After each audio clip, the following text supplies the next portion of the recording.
Hello there, everyone, and welcome back to True Crime and Justice. Hold on, I'm going to turn my volume down. I don't know what I've just done, my phone just gone black. Anyway, hope you've all had a lovely weekend. And like I was reminded today in email, that's our summer gone. We've had 1 week of lovely weather. I mean, it was lovely. And now, this weekend and this week, we just got rain. Rain. So, yep. So I hope you didn't blink in that last week up in Scotland, because we're not going to get the summer again, I don't think. But then again, we are only on the beginning of June. We still got the rest of June, July and August. And some of September. I say some of September because up in Scotland, the weather's unpredictable. We could get feckin' snow. 10 foot of snow in September. We don't know. Anyway, so I hope you all had a lovely weekend. I had a busy weekend. I had I didn't have my grandson here this weekend. So I thought I'd get a lot done. Nope. Because on Saturday, my one cat went out and got caught in the rain. Friday or Saturday, I think it was. Friday. Got caught in the rain on Friday and he came in like a drowned rat. And then he started being sick. I hope he hasn't got caught a chill. But I thought, no, surely not. He wouldn't have caught a chill in that quick a time of just getting wet like that. But then I noticed, like, when he was trying to be sick, like, he was having trouble. I thought, something's not right here. And he wasn't crying, he didn't give out any meows, nothing. And he was so quiet on Friday, it was unbelievable. I thought, this isn't like Bobby. He just cries sometimes for a bit of attention or a bit of love, you know what I mean? And he wasn't. And he seemed to be, like, when you got a sore throat, you go to swallow and you don't want to swallow because it's sore. And you kind of wince a bit when you go to swallow. That's how he was. And I thought, what's he eating? Has he eaten something outside the house? Like some fish with a bone in it or something? Or has he been nibbling on branches and he got a bit of a branch still caught in his throat? I don't know. And then I found out, like, that both my cats have been going into one of my neighbours' houses. And eating in there. And I said, when I found this out, I said, she's got to kick them out. Now, this neighbour is next house up from me, but next to my son's mother-in-law's house. So, apparently my daughter-in-law was telling me, and she said, well, apparently, she don't know if it's her cat or your cat that's in the house. I said, well, if there's two cats the same, then she knows it's not her cat. She's only got one cat, and it's not the same.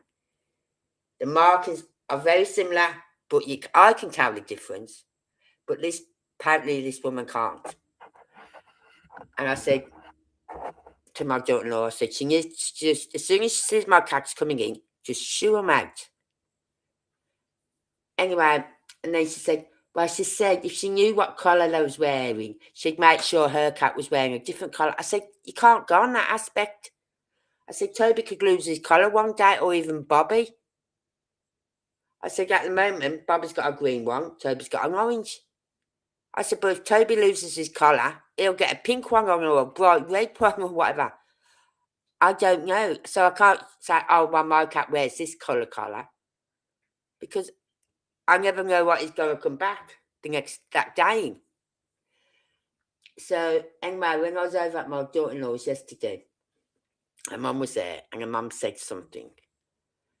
I'm glad my daughter-in-law backed me up on this. She said, no, that woman, that neighbour's been told before not to feed the cats. Now, she's got 2 cats of her own. I cannot see my 2 cats just wandering up into her back door, because she has a back door open like I do, and like my other neighbour does. They have their back door open. My cats are always over at their house, but they don't go wandering into their house. So I said, I'm wondering if she's enticing them me. You know what I mean? By giving them treats. You offer my cats a treat, they're there. I've only got to shake the tin, and they are in the house. It's like they've got a firework up the backside. Zig, they're in. Right, so I said, I think she's been enticing them me. And she said, no, she did say about, I said, forget the fucking collar, Angie. I said, that's not going to work. I said, and the fact that she's got 2 cats, and my 2 cats are going into a house they don't know with 2 other cats in there, and then just lying on her sofa. No, that ain't going to work. You're going to have 4 flipping cats fighting it off. You know what I mean? Like if a cat walked in my house today, or any time while the back door was open, Bobby and Toby would go for them. You know what I mean? Because this is their home. Get out of my home sort of thing. So I can't see my 2 cats wandering in her house, eating their treats, and then falling asleep on their sofa. Now, if that isn't encouraging them by letting them fall asleep on her sofa, I don't know what is. Anyway, so Bobby, since Friday, hasn't been going very far. And I felt so bad for him Friday night, because he's looking so sad for himself. And I thought, if she's gave him anything, like, you're not supposed to feed any other cats, because you don't know if those cats have got an allergy or anything. Huh? And my cats tend to eat dry food during the summer. That way it cuts down on any flies and all that lot. So they're not used to wet food during the summer. And I've noticed when I have had them wet food during the summer, before I stopped giving it them in the summer, they used to be sick a lot. Because of the heat and everything. It used to, wet food, and my cats during the summer does not go. So Bobby hasn't been going very far the past few days. The furthest he went was, I think it was yesterday. Was it yesterday? Yeah. He went into my neighbour's garden. But I just rattled the tin food, and he came running back in. And that was the furthest he went, was yesterday. So, but me and Tracy put Tracy's mum, in her place. I said, no, you tell her. Just don't feed the cats. So, well, she didn't feed them. They just come in. I said, no. My 2 cats aren't going to go to a stranger's house when they know there's 2 other cats in that house. They can sense it. They can smell these 2 other cats in that house. They're not going to walk in that house and make themselves all nice and comfy on a fucking sofa. That's not going to happen. So I think next time I see her, I don't see that woman very often because I don't go out. And if I do, I don't go up that way very often. I go across the road to my son's. I don't walk up the road and then cross over. I walk across this road, round the corner, and then across the road again. Boom. If it wasn't for that house on the corner, I could walk. I would be able to see my son's house. It's a stone throw away. If that house wasn't there, I'd be able to throw a stone and land it in their garden. Well, I could have 20 years ago. But my son could probably do it. You know what I mean? That's how close we are together. So I don't go up the other way very often. Even when I'm taking Ellis home, I just hold his hand and cut him across the road. Anyway, So apart from that, and then I was looking after my daughter's dog on Saturday, right? Because they had, like, I think it was a communion or something to go to. And they didn't want the dog locked up all day. I'm like, yeah, bring him up, bring him up. So he came up, and she's supposed to pick him up about 6ish. And then she messages me and says, is it all right? Billy stops there the night. I went, oh yeah, Billy can stop here the night. No problem. Have a good time. Enjoy yourself. Right? And then I get another message. That was it. Can you stop there the night? So I said, yeah. And his poor little face said, you know, Mummy's going to pick you up in the morning, Billy. And his little face. I'm not joking. Anyway, I forgot this about Billy. But when you go to bed, he don't sleep on top of the bed. He'll sleep under the covers. Yeah.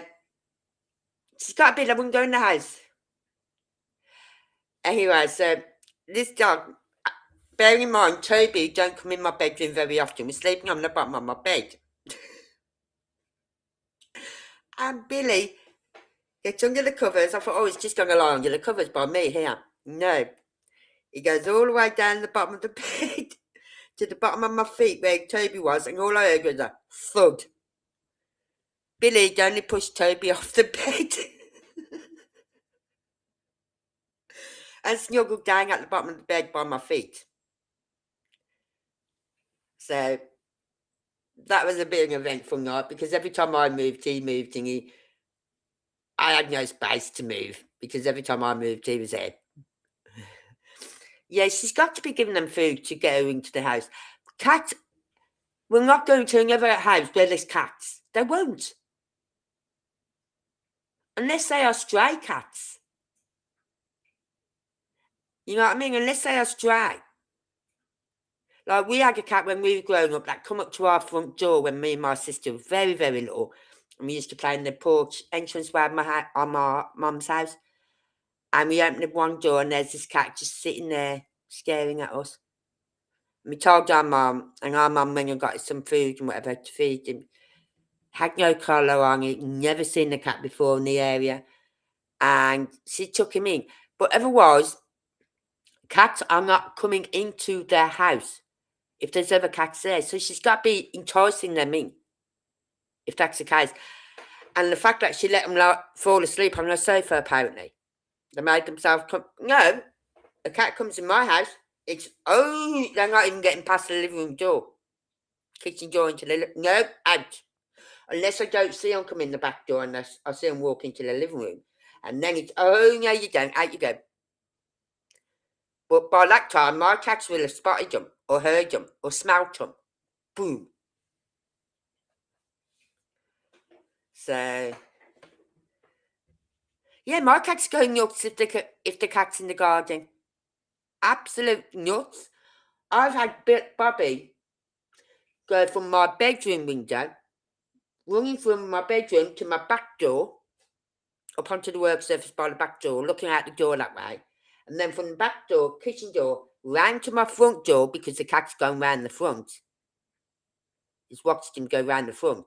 And then from the front door up onto me, and he's looking for the cat there. He goes absolutely bonkers, and that's when a cat is outside. The other week when we was getting the fence put up, right, I decided to let my cats out. I thought, I'm not going to keep chasing Toby in. I'm chasing him all day otherwise. So I thought, no, I'll let him come out, right? So they told us about Scruffy is his one cat's name. And I can't think of the other cat's name. Right? And they said, oh, they're about here. And I went, okay, I'll pick Toby up, thinking Toby's the one who's going to go for them. With that, this other cat, the one that's very similar to my two, but not, you can tell the difference, jumped up on the fence and into the garden. Well, jumped up over the fence into the garden, not realising Bobby, my cat, was sitting by the back door. I didn't think about that cat. Bobby gave chase because this cat was in the garden. You know what I mean? I thought, oh my Lord. So there's no way cats, another cat is going to, my cats are going in that house without there being a full-blown fight. Because the cats that he chased out the garden is one of her cats.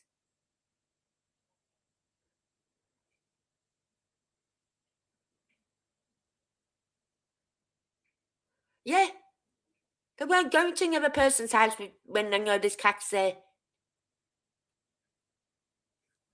So I call BS on her on that. And if she says, oh, well, I said, well, you're enticing my cats in. And if she goes, no, I'm not. I said, well, who on earth would let another cat in their house and let them fall asleep on the sofa?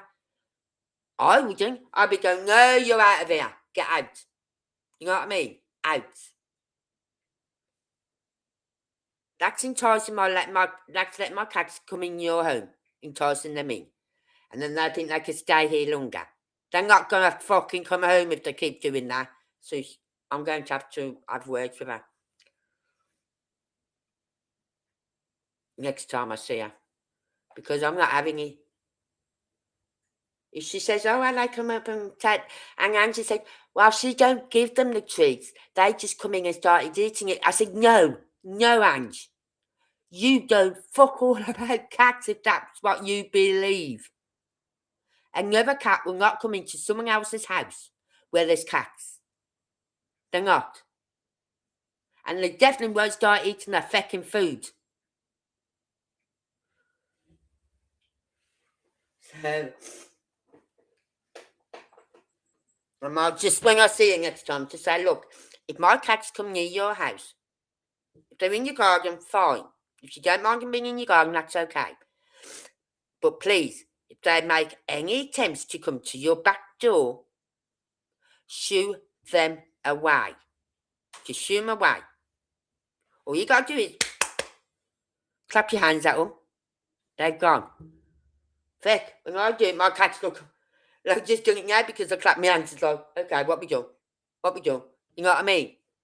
They know that signal. When they're doing wrong, clap their hands and Toby's thinking, feck, I wish she'd stop clapping her hands. You know what I mean? So I might have to, when we're getting another nice day, I'll take a walk up that way to visit Angie one day. When I know she's not at work, and hopefully I'll run into a neighbour. And I say, look, they're not going to come in the house while there's two other cats in the house. Even if they're not in the house, they're not going to come into someone else's house unless they're being enticed in. So please don't entice my cats in. Because if my cats don't turn up one night at 8 p.m, I'll call them in at 8. If they're not in by 8:30, I'll be knocking on her door. Where's my cats? You know what I mean?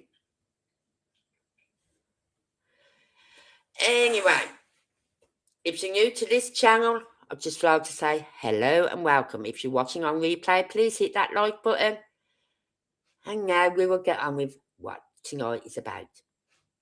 We're looking at, if you've not heard about Lily and Jack Sullivan, right? I'll pull up the information.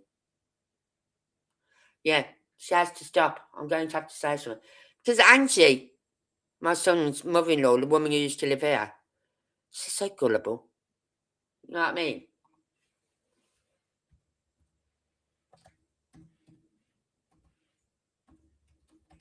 I'm just putting up the info.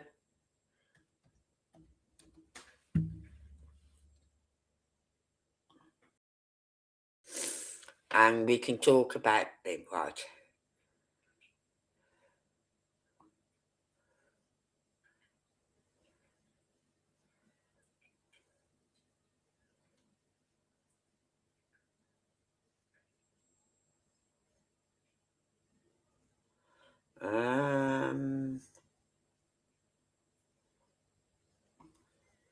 Let's see what this one got. Missing People Canada.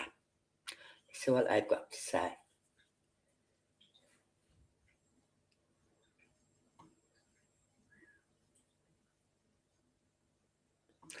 Right, I'll share this with you so that you can get to see.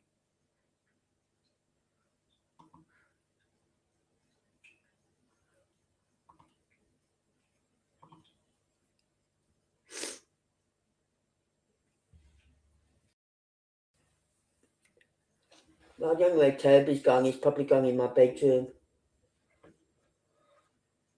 Oh no, Toby's on the sofa. Probably. I had to look. Toby's on the sofa, fast asleep. Again, he wakes me up at 7:30 in the morning to go out. So I just get up now, unlatch the window, put it on the catch, and go, feck off out. I'll be up about 9:30. See you then. And then he comes in and sleeps it off, and then, round about 7 o'clock, oh, he wants to go back out. No, not happening, because you're not coming back in again. So you go back out again. So, we've got this. Oh, right. Let's just get rid of.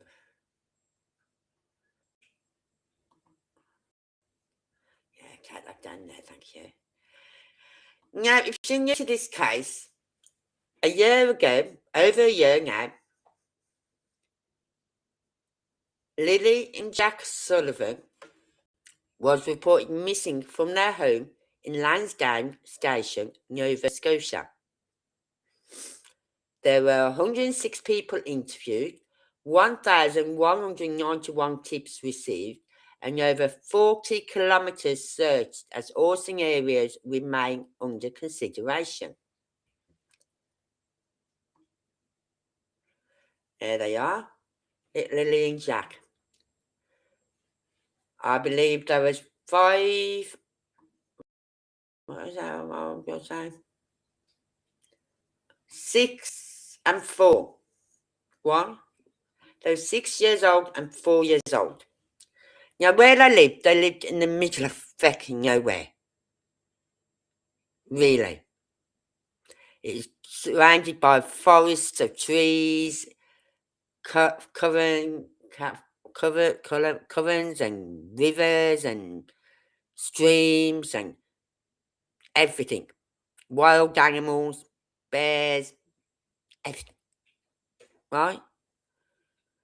1 year after 6-year-old Lily Sullivan and her 4-year-old brother Jack Sullivan were reported missing from their home in Lansdowne Station, Nova Scotia, the investigation remains active, and RCMP, that's the Royal Canadian Mounted Police, are urging anyone with concrete information to come forward.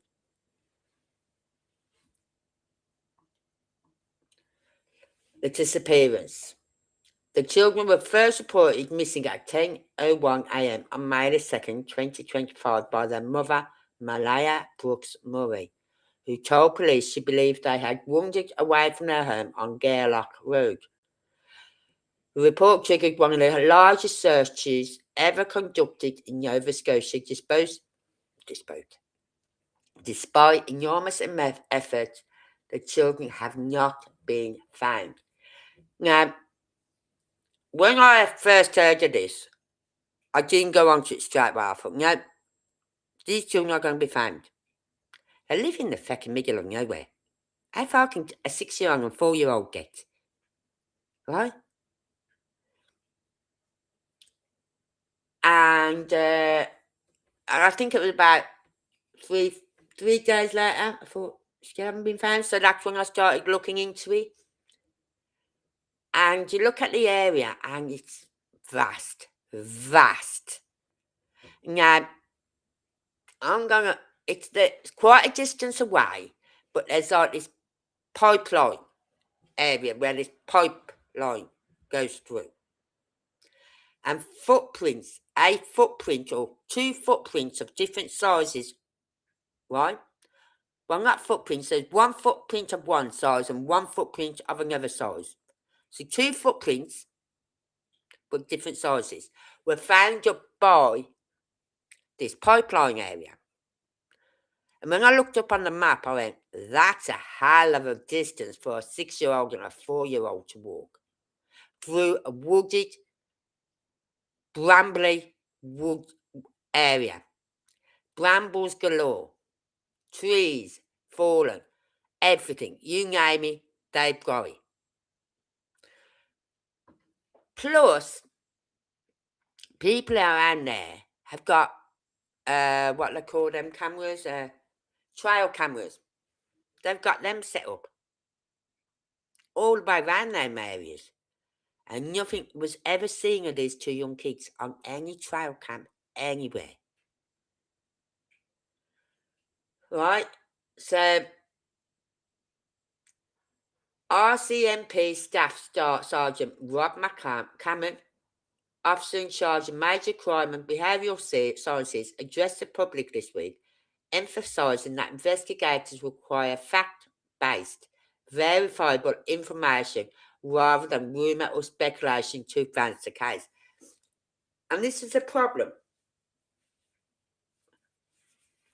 This is a problem. When information is not released, which I can understand why it's not released. We're working on a case now. We're looking into a case now going on nearly 2.5 years. And no information is being released on that case. But I've always said, when you do a case like this, when you look into a case, as soon as the police and everyone goes zippity-doo-dance, don't say feck all, right? That's when the rumour mill starts. That's when people like me and other YouTubers will start dissecting every interview they do, every word they say. Are they saying it in past tense, present tense? What are they saying it lovingly, or they couldn't give two fecks attitude? You know what I mean? We dissect these interviews, and we're going to be listening to some of these interviews. You know, and the two interviews I've got, both of the stepfather, and one was like a year ago, and one was something like 3 months ago.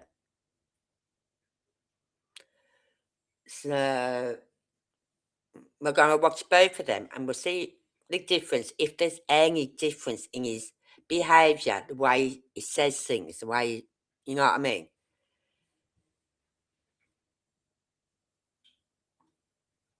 Over the past year, the investigation has included interviews with 106 people, lie detector tests administered for several of them. The court authorised access to the phones, banking records, and digital devices of those closest to the children. Forensic examinations have been conducted at the RCMP National Forensics Laboratory in Ottawa. Investigators have reviewed 8,132 video files. For fuck's sake. That's a lot of video files to review. Worked through 1,534 investigative tasks. Received 1,191 tips, and searchers have covered approximately 40 kilometers of terrain in Lansdowne using cadaver dogs.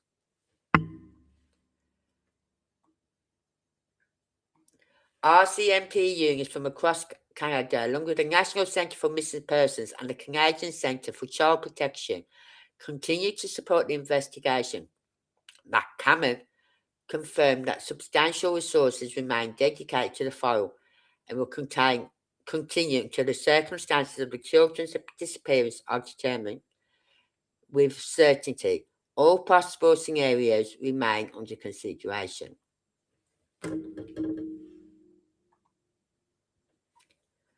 So, that's the update. Over a year ago, sorry, to go off top of me, has Emmanuel Harriman plead guilty? I thought I seen a clip. Didn't check. Hold on, I'll have a look. I'll just type update on Emmanuel Harriman. I know the father did.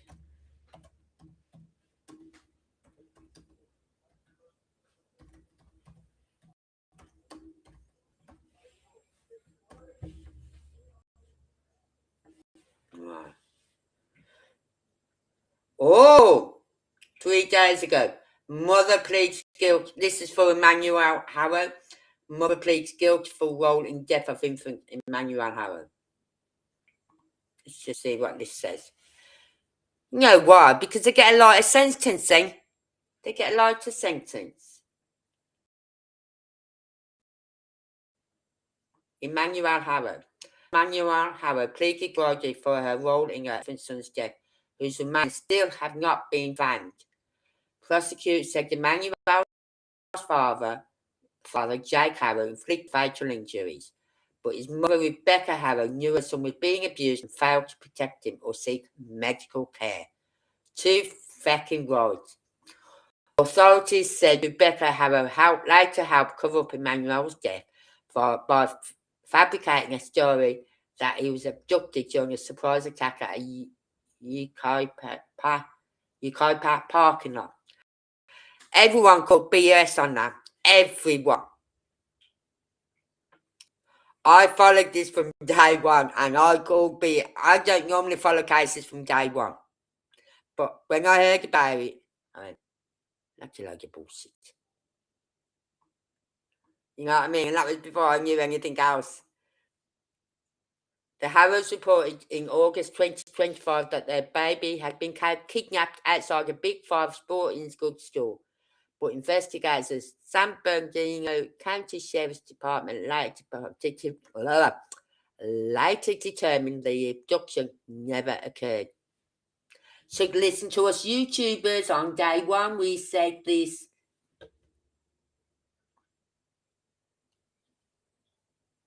Right?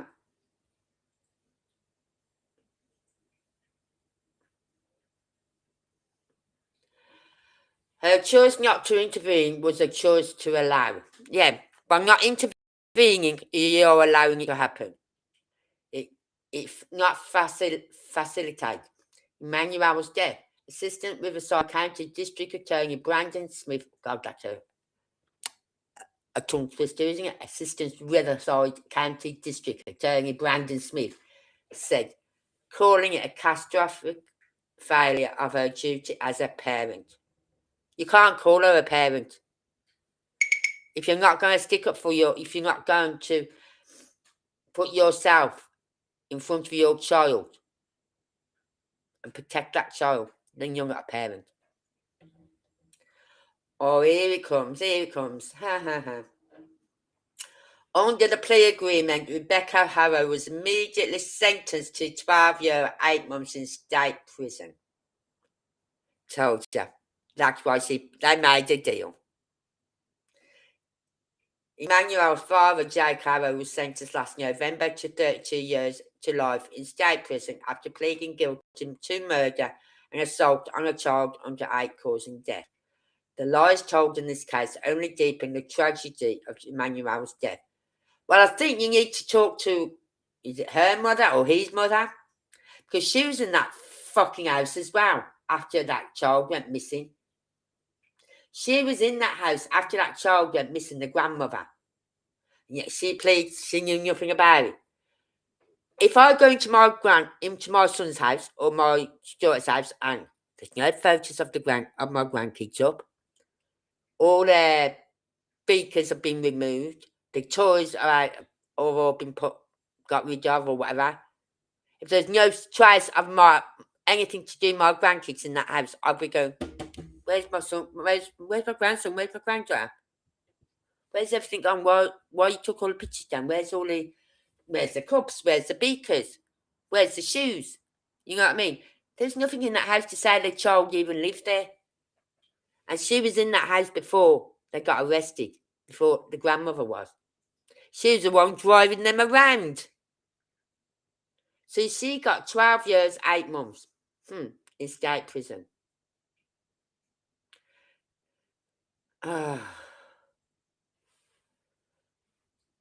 12 years for the death of her boy.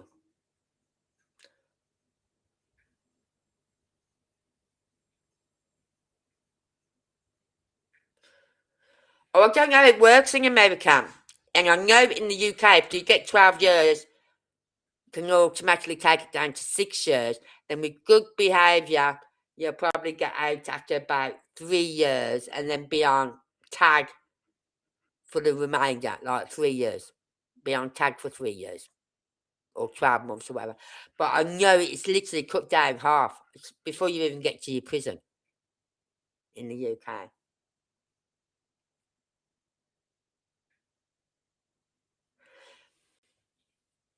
Well, there is a law that's been brought out, but I don't know if it applies to where they live. And I'm not sure if it's in the US or the UK, but a law was brought out where if the person does not say where the body is, they will not get released. If they go not find that body, if they don't tell them where the body is, they will not get released. But you see, she's only got 12 years, so even if she does a full 12 years, you know what I mean? Hoorah! Come out and enjoy your life, love. Yeah.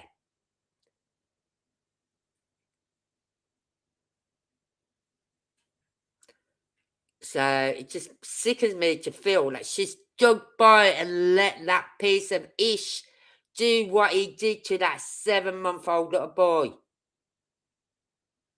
You could see in the photos that there was some sort of damage to that little boy by his eyes. Some sort of brain damage or something. Something wasn't right with that little boy. And she let him. Give me, tell you, if they had the death penalty and they had the firing squad, I'd be the one. I'm not right. Boom. I'd take the shot for her. You know what I mean? Because people like that don't deserve to be on this planet. They don't deserve to be breathing air.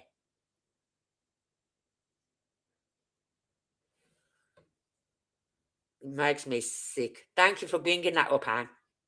I was going to look into that as well, and I forgot because I've been looking into this Lily and Jack case. I knew she was coming up for her trial. I don't, and you know what else? You know what else? I don't think plea deals should be made unless they find the body, unless they tell them where the body is. Tell us where the body is, we'll give you the 12 years. You know what I mean? You can get the deal. If you don't tell us where the body is, you're going down for 30 odd years. You know what I mean? Sort of thing. They should not be allowed to make deals with murder, with people who do red rum. I'm so annoyed. And what about that case in the UK? I know we're going off topic, everyone, but Henry Nowak,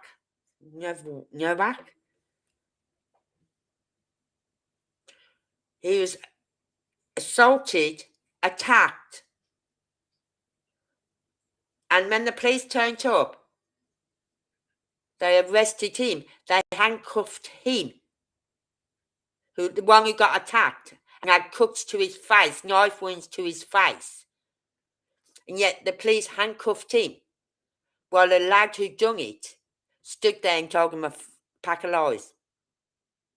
And then the last words this young 18-year-old lad, this lad, I wasn't going to mention him, but I put his picture up at the beginning. This lad, the last words this lad said, I can't breathe. I can't breathe. And yet he had wounds to his face, but the police obviously didn't see these wounds to his face. Oh no. They just heard this story about apparently he'd been racist to this Sikh. Now, I'm not going to go off on Sikhs because the Sikh community are normally very, very good. But it's not the older generation, it's the newer generation that are coming in. You know what I mean? And that's the ones they've got to rein back in. The Sikhs have got to rein back in their younger generation. Because they should not be allowed. Like, I've always known they're being allowed to carry them big swords. Because I lived in Birmingham. I grew up in Birmingham, UK, and there's an area called Small Heath. And there's one part of that area where there's a big population of Sikhs. And you'd see them walking along the streets, and it's part of their religious code or something. But they was told they could only wear a certain size one. So,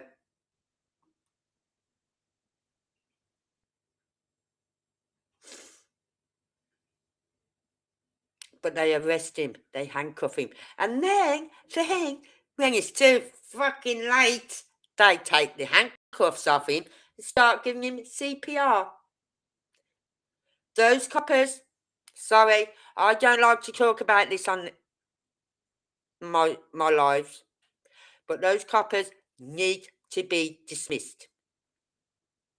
They're too scared of being called the R word. What are they, our coppers today? Are they all fucking being wrapped up in cotton wool from birth? Are the fucking snowflakes too scared of a one little word? Come on. That's the problem today. And because of that, people like this lad are dying. I was gonna start a new channel up, right, which would cover cases like this, and it would be a bit more political and a bit more charged up. But I don't know, because I could make a video every day with what goes on in the UK. I really could, if not 2 or 3 videos a day.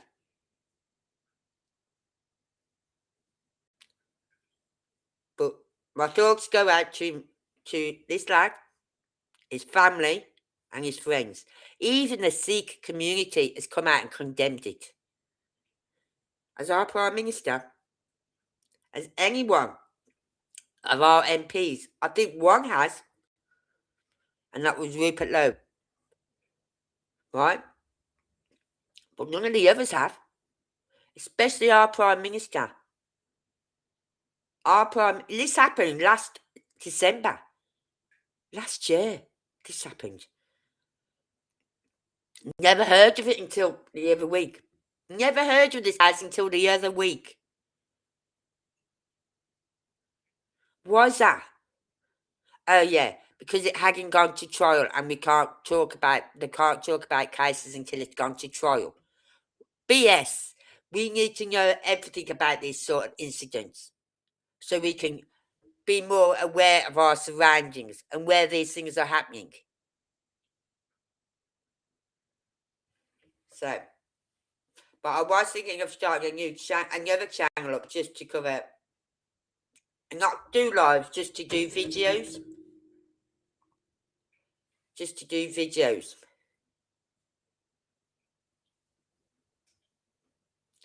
But I don't know.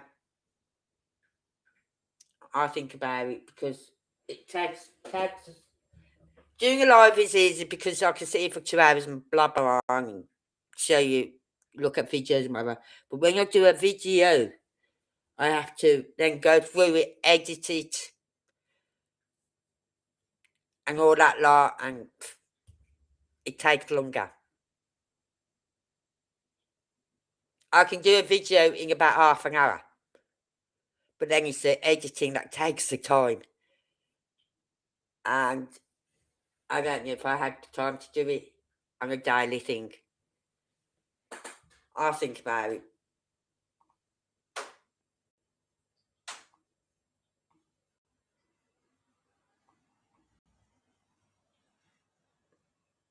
Do you think it'd be a good idea, Anne?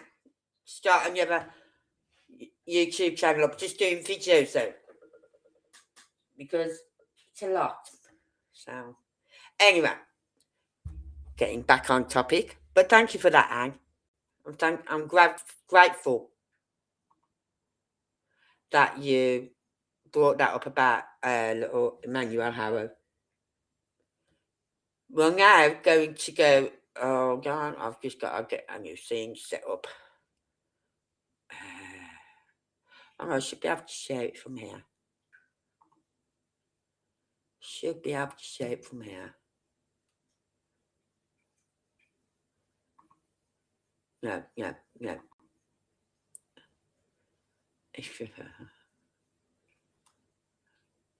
Cancel. I've got to go into my YouTube.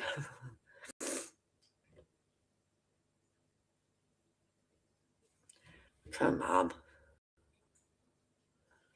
So, I'm going to watch these interviews that I've got. I've downloaded quite a few videos. But there's this case has gone a bit like Sebastian Rogers, cold as cold can be. And it's not no fault to any YouTubers because, right?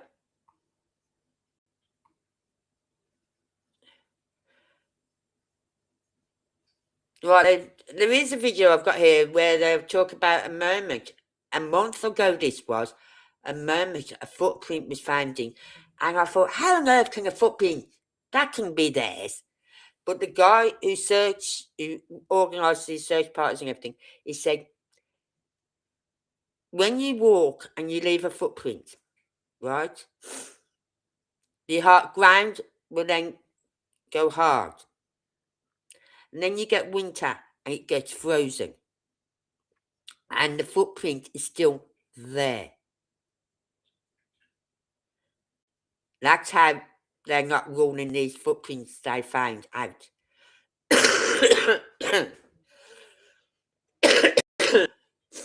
But we'll listen to this, what the police said. This was a year ago, well, 11 months ago. Okay? Come on. I swear to God.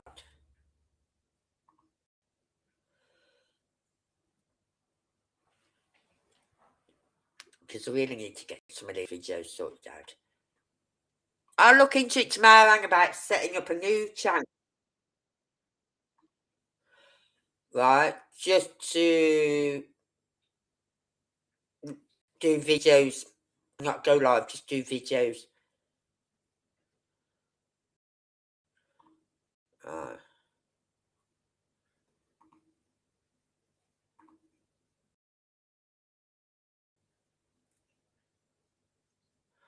Let's just say something.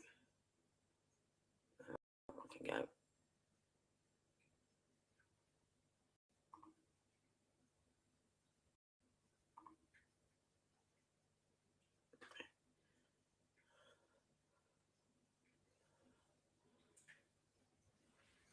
Yeah, I could do. Like on the weekends when I haven't got my grandkids. Like, I do have time. I have plenty of time in the day to do this. Right? So, it's just sitting down and thinking, right, today we're going to do this video. We're going to get this video put together and get it out. But with videos, you see, you can set it for certain days to go out on. You know what I mean? It doesn't have to go out the same day that you do it. So I could make a video on a Monday, edit it on a Tuesday, get it out on the Wednesday. So I could do that maybe.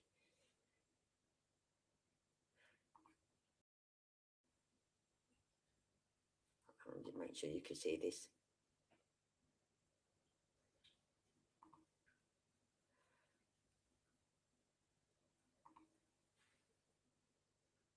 But you see, I need to set up a new email because I don't want to set it up off this email that I've got this channel on. Because then if anything happens to this channel, I've always got that channel then to fall back on. If I have it set up under this email, then everything on YouTube under this email that I use is going to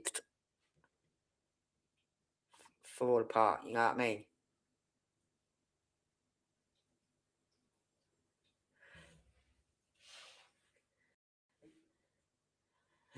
What am I doing? Right, let's have a look. Move down. Move. Oh, God's sake. Move your fucking... Right. We're going to start watching this. This is from a year, 11 months ago, it says. That an abduction took place at this time. Is it something you're still investigating, whether or not they could have been abducted? So we're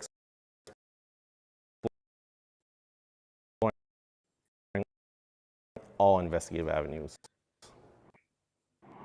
about children in Lansdowne Let me know if you Station. can hear The information at the this. time was that they wandered off, and I can tell you that our officers got at the scene very quickly, and we were monitoring the situation and hopefully finding the children very soon after that.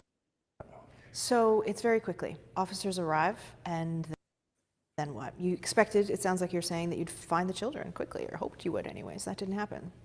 So Kayla, what I can tell you, from experience, you look at missing children. I've been involved with a handful of cases since I've been with Strategic Communications. Most oftentimes, the children are located very quickly after officers arrive at the scene, right? And that's our hope every single time, that they wandered off and you can find the children. Because I'm sure out there, I'm not on the road currently, but your heart is pounding, the adrenaline is rushing, you're trying to find those children, right? This case started just like that? That's what you're correct. describing, you thought you'd go there, find them very quickly. Yeah, absolutely. And our officers were nearby in an ongoing search for a kayaker that had gone missing the day prior. I can tell you I was monitoring the situation remotely, and our officers, I could tell they were getting there as quickly as possible. There are some, as you are aware, many theories out there. Some people think, well, maybe it's really just a tragedy. Maybe they just wandered off into the woods. But you've said that it's suspicious. So at the very least, why does the RCMP view this case as suspicious? So every missing person's investigation is suspicious, and proven that it's not suspicious. We have to continue to assume that it is suspicious and access those resources and tools and follow up those tips and find that evidence until people that are missing.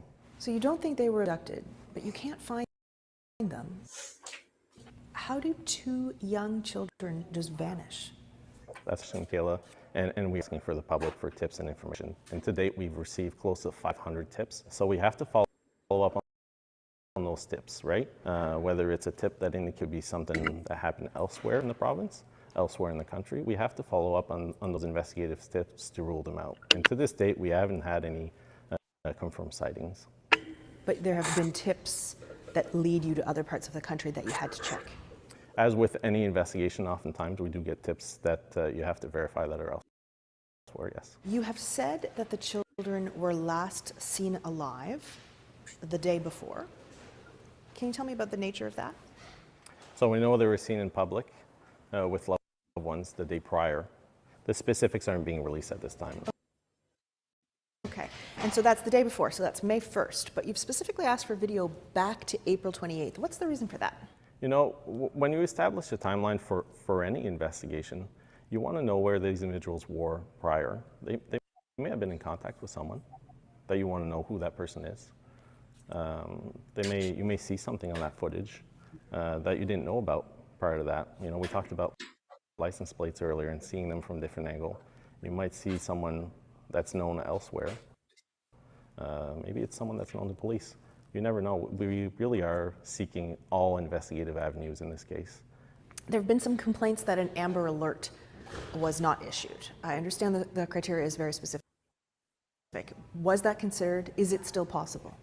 Absolutely, Kayla. On the day of the incident, I can tell you I was working. I reviewed the policy that morning. We have to have a suspect or a person of interest when it comes to abduction or a vehicle. In terms of sending out an Amber Alert, you want to direct the public to look for a specific vehicle, to look for that license plate, to look for that suspicious person, to have a photo of someone or more information to suggest that there was an abduction. In this case, they are young children, certainly vulnerable people, and a vulnerable person alert was issued. Does the RCMP know what happened here? Even if you can't tell me, do you know? So what I can tell you is that we're exploring all investigative avenues.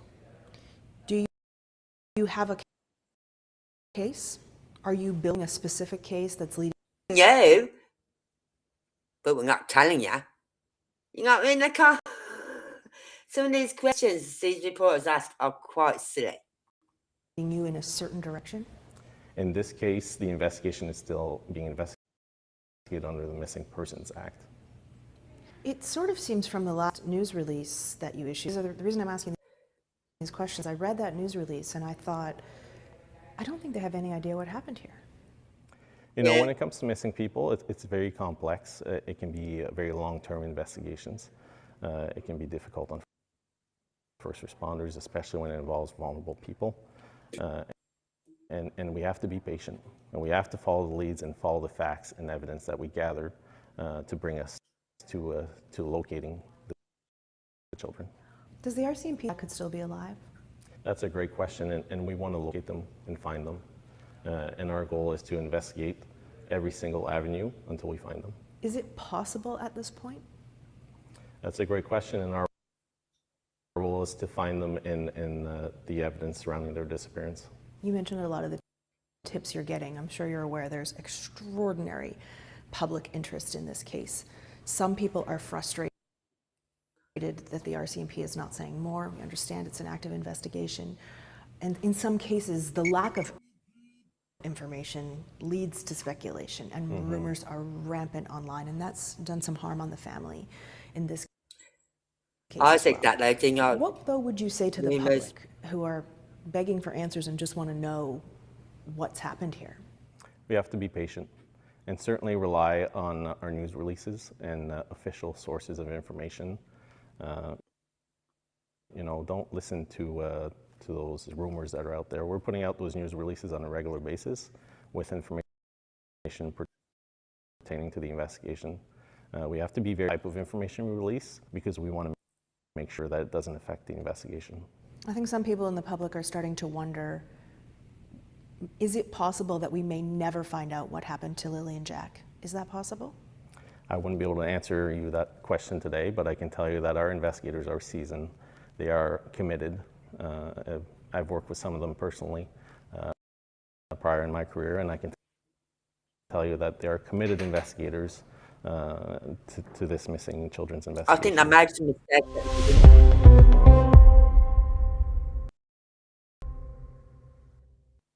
You know what I mean? They dig me.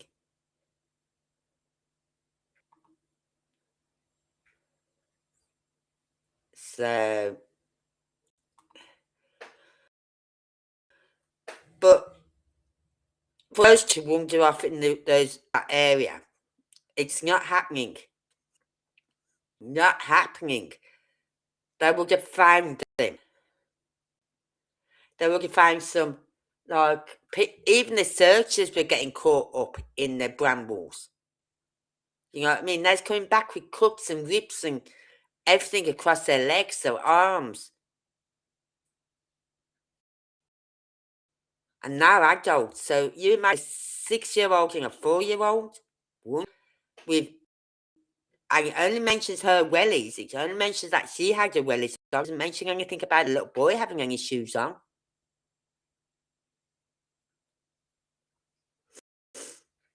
Or was it, did they have the wellies on? I'm not sure.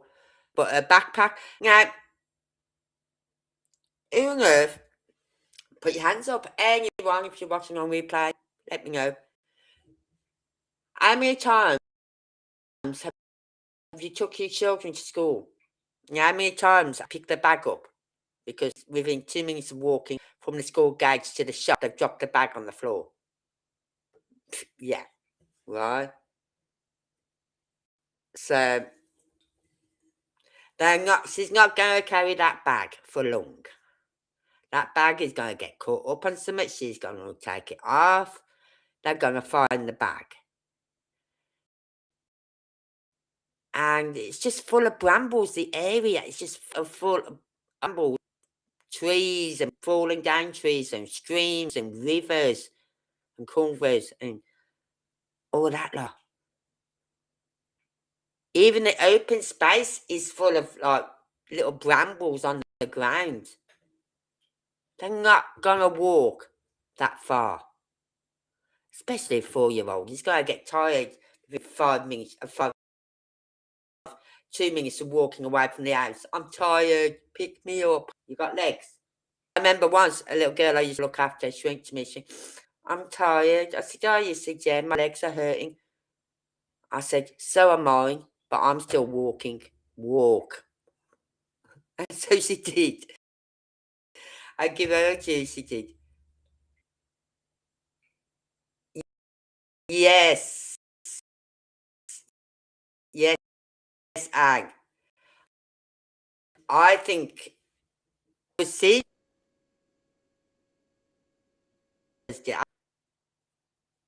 did they get hold of something? Did they get hold of some rugs? Did they take something and whatever?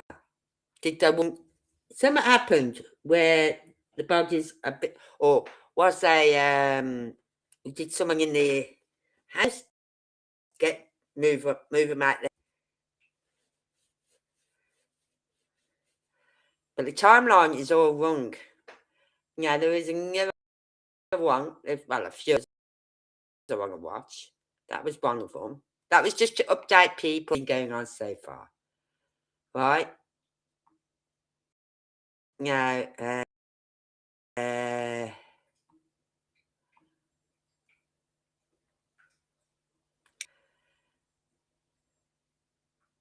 let's think. See, I've got several. I've got interviews of the friends, two of the friends of the missing mother, children's mother. You know what I mean? So I'm going to listen to, we're going to play the one of the grandmother.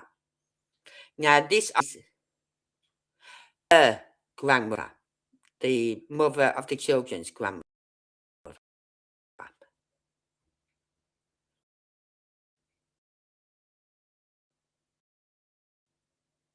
I am the grandma. I am the grandmother on the biological father. Oh, right, yeah, the biological father. My son is That's it.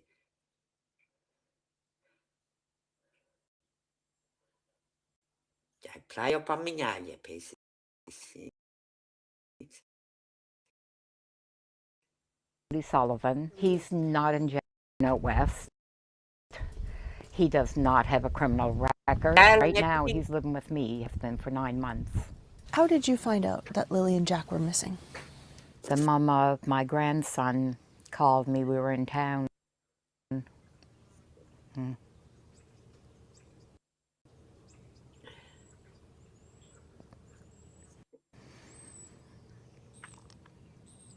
She asked if I heard the news.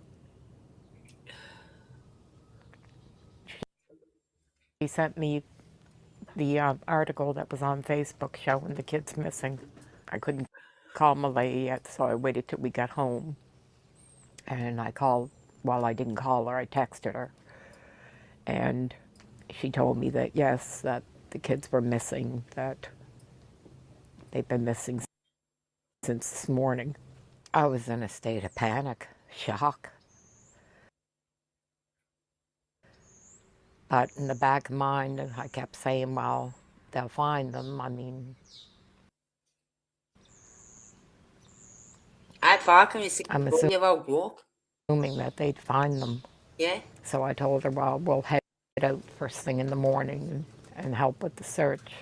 It was around 3, between 3 and 3:30 in the morning.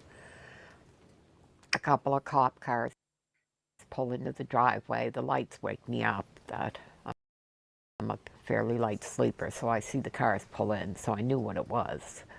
So they come inside.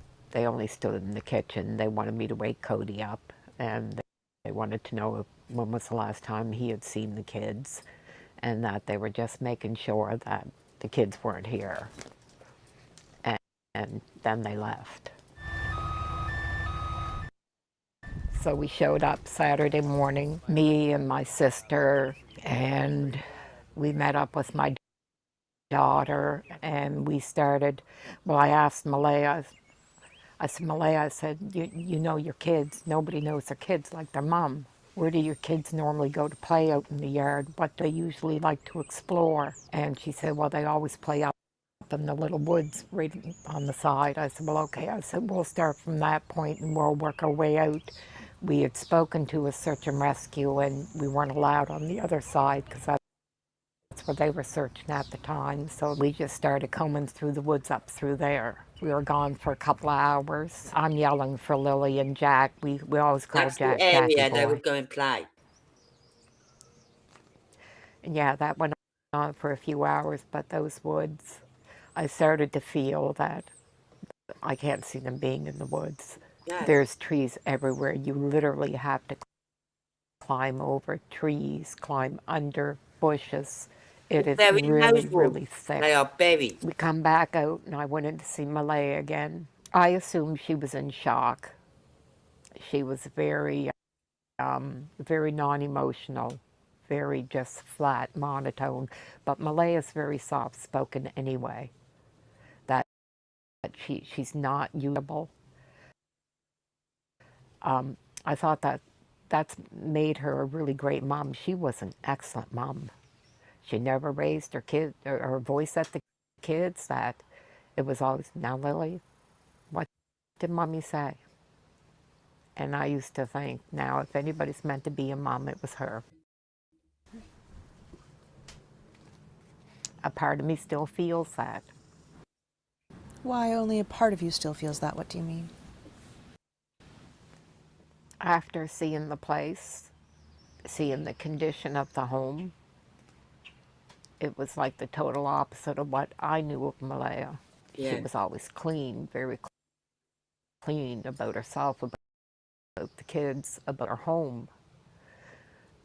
This home looked more like a camp. Now, I don't know if it's from all the people that were there, because I didn't show the day after, but it was very unkempt. It was. It I wasn't was safe pretty for a surprised. dog to be playing.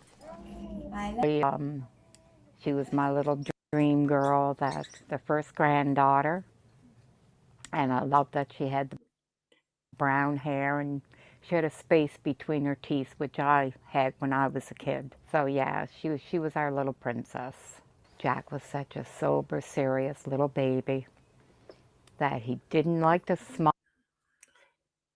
You could tickle him, and he would look at you ever so serious, like he was really studying you.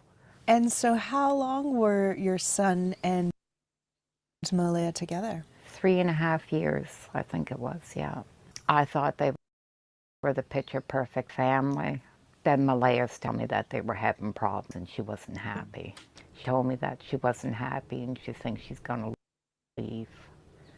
And I told her that we supported whatever she decides, that one good parent is way better than two broken ones. And then how did that change your relationship with Lily and Jack? I thought it was going to change, but it didn't. Yeah, it didn't change. Malaya, she was a sweetheart. Anytime we wanted to see the kids, she'd come by for a visit. She'd bring them by all the time. It was actually really, really good. So when was the last time you saw the children? A year and a half, almost, really, it's about a year and 9 months. How did you deal with that? Really, to be honest, maybe I didn't deal good enough with it. I looked at the fact that when her and my son separated, my son walked away. He chose to walk away, that she wanted soul. Hold on. She's just said that. She just said, "I was your relationship with the kids after. Did it change?" She said, "No, it didn't change. Malaya was really good. If we wanted to see the children, we could go up at any time. She'd bring the kids round to us. Blah blah blah." And she said, "So when was the last time you seen?" And I'm expecting her then, because I have not seen this interview. I was expecting her to say, "Oh, about a week before they went missing." You know what I mean? But she's just sat there and said over a year plus before they went missing. Well, that isn't that often. I'd be pulling my hair out if I hadn't seen my grandchildren. I'm pulling. It was bad enough in lockdown when I lived up in Dundee. I couldn't get down here to see my daughter and my grandson. You know what I mean? I went from the March, April, May, as soon as travelling restrictions had been lifted a little bit, right? I think I got down here I wasn't down for his birthday. I think it was in July. July, August. As soon as I was right on my phone booking my ticket to get down here to come and see my daughter. Because it is ripping me apart not seeing them and only being able to see them on video calls and all that lot. It was heart-wrenching. So for me not to see my grandchildren for over a year, I'd be, yeah, right. That is not happening. Of the kids. So she petitioned the courts for sole custody, and when she did that, he said he was done. Were you ever formally questioned? Yes. So then it's about a month after Lily and Jack are last seen that they come and formally question you. So it's about 3 weeks. They questioned Cody for an hour and a half in the vehicle, and then they questioned me for 2 hours in the vehicle. How did that feel to you? I didn't mind. I mean, to me, I expected I'm the grandmother, so it wasn't a surprise to me. I'm assuming the sooner they do all that, I wish they would have done it sooner, that the sooner they can move on. So I didn't have a problem. My son was a little upset about it. He said they made him feel like he did something wrong, and he said he hadn't seen the kids in 3 years. So he was a little upset about it, that he said that they really come at him hard. And why did you know what I mean? Why didn't he go up and say, oh, message Melanie and say, look, I want to see my kids. I want to see them this weekend. I want to come and get them this weekend. So the last time she seen them was over a year missing. And her own son, who was leaving her, hadn't seen him for 3 years. Make that make sense, Miss Malaya? I was bringing the kids' dads to hers. And your son had not seen him for 2 years. So where was the son? Was he not living with his mother then? But he was at the time of the disappearance. He was living with him at then, but not 3 years prior. Yeah, something's not right here.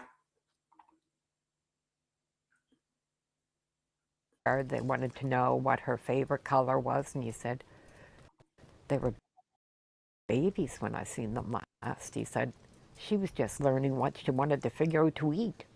I don't know what her color is. So yeah, he was pretty upset. Have they ever talked to him again since then? A couple of days ago, they had contact, and they told him that they weren't looking his way anymore, that everything was fine. And have they ever given you any information? No, it's always the same thing. Which is what? They've got everybody on it. They are looking at all avenues. They can't divulge any information that could compromise their investigation. It's the exact same words. Why are you so sure they're not in the woods? I have children. I have grandchildren. And I see what kids are like through the woods. There's no reason for any child to wander deep into the woods. There's just not. I think somebody hurt these kids. Yeah. I think somebody hurt them. You don't sound very hopeful. No. Our last day searching on woods, and the searchers, and look at that. everybody everywhere. Walk through stuff like that. There's no way those kids are in the woods. No way. There is nothing more pure and innocent than a year-old. And they deserve so much better than what they got. Yeah.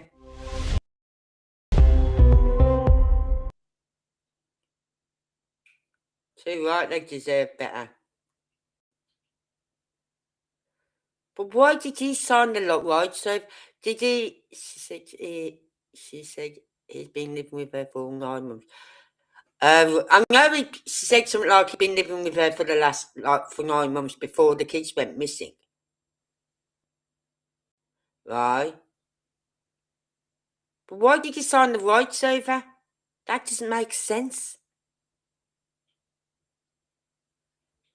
Just because they couldn't get full custody or whatever. No, you don't. No, that isn't a father. Father would sign the rights over to their child. No.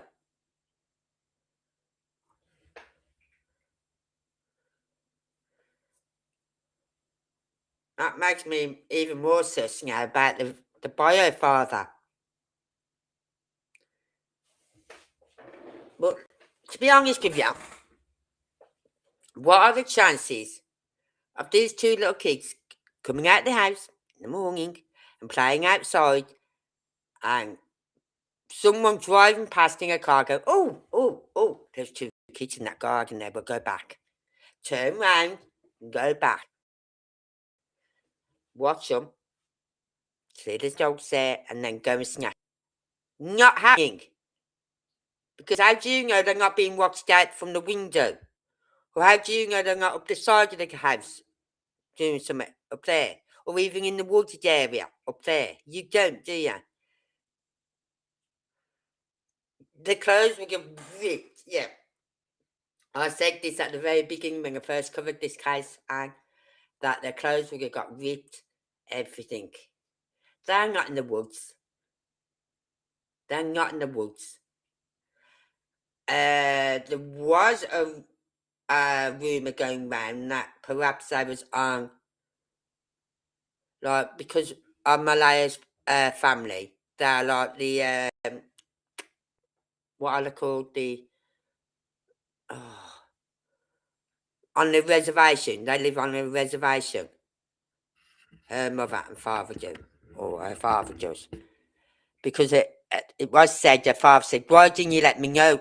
You know I'm a tracker. I'd find those kids. She knew her dad was a tracker and she knew her dad would find those kids. If they was in that woods, her father would have found them. And that's why she didn't tell him.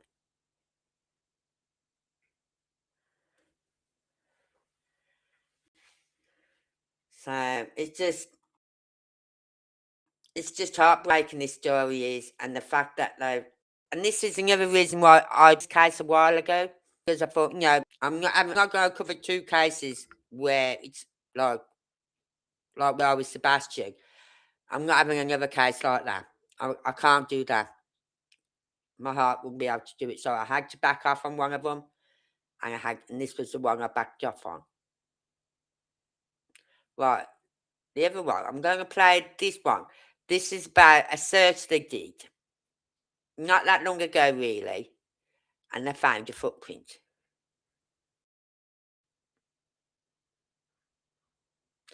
And this was what? 1st of May. This was put out on the 1st of May.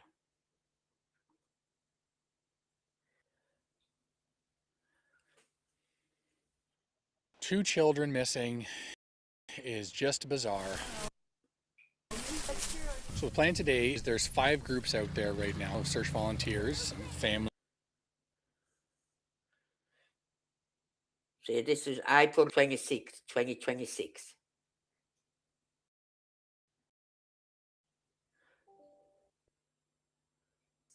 And friends of Jack and Lily, and people who've never met Jack and Lily. Signed up to do another search. This is our second Look at that one area that's there. I should say the second public one. We've done multiple just these bring me home ones that were kept quiet over the last year. And it's still rough going on your feet. This is open land there. It's still natural gas pipeline. They're searching along the gas pipeline area. It's still very rough on the feet.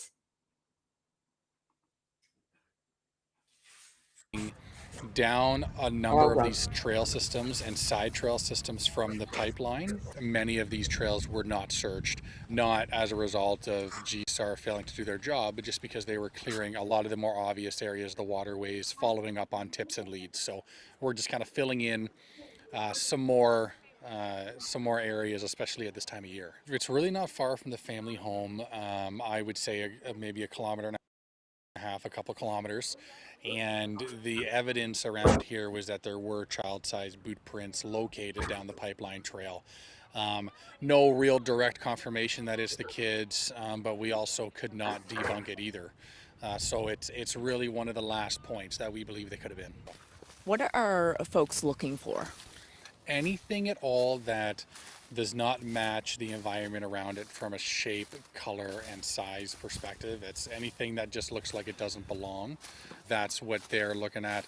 Any child size, anything is evidence. This case is very unusual. We haven't seen it before where two children this age had gone missing together. We have cases where pairs have gone missing before in their adult life, but it's usually because of a boating accident or, a crime that they've committed.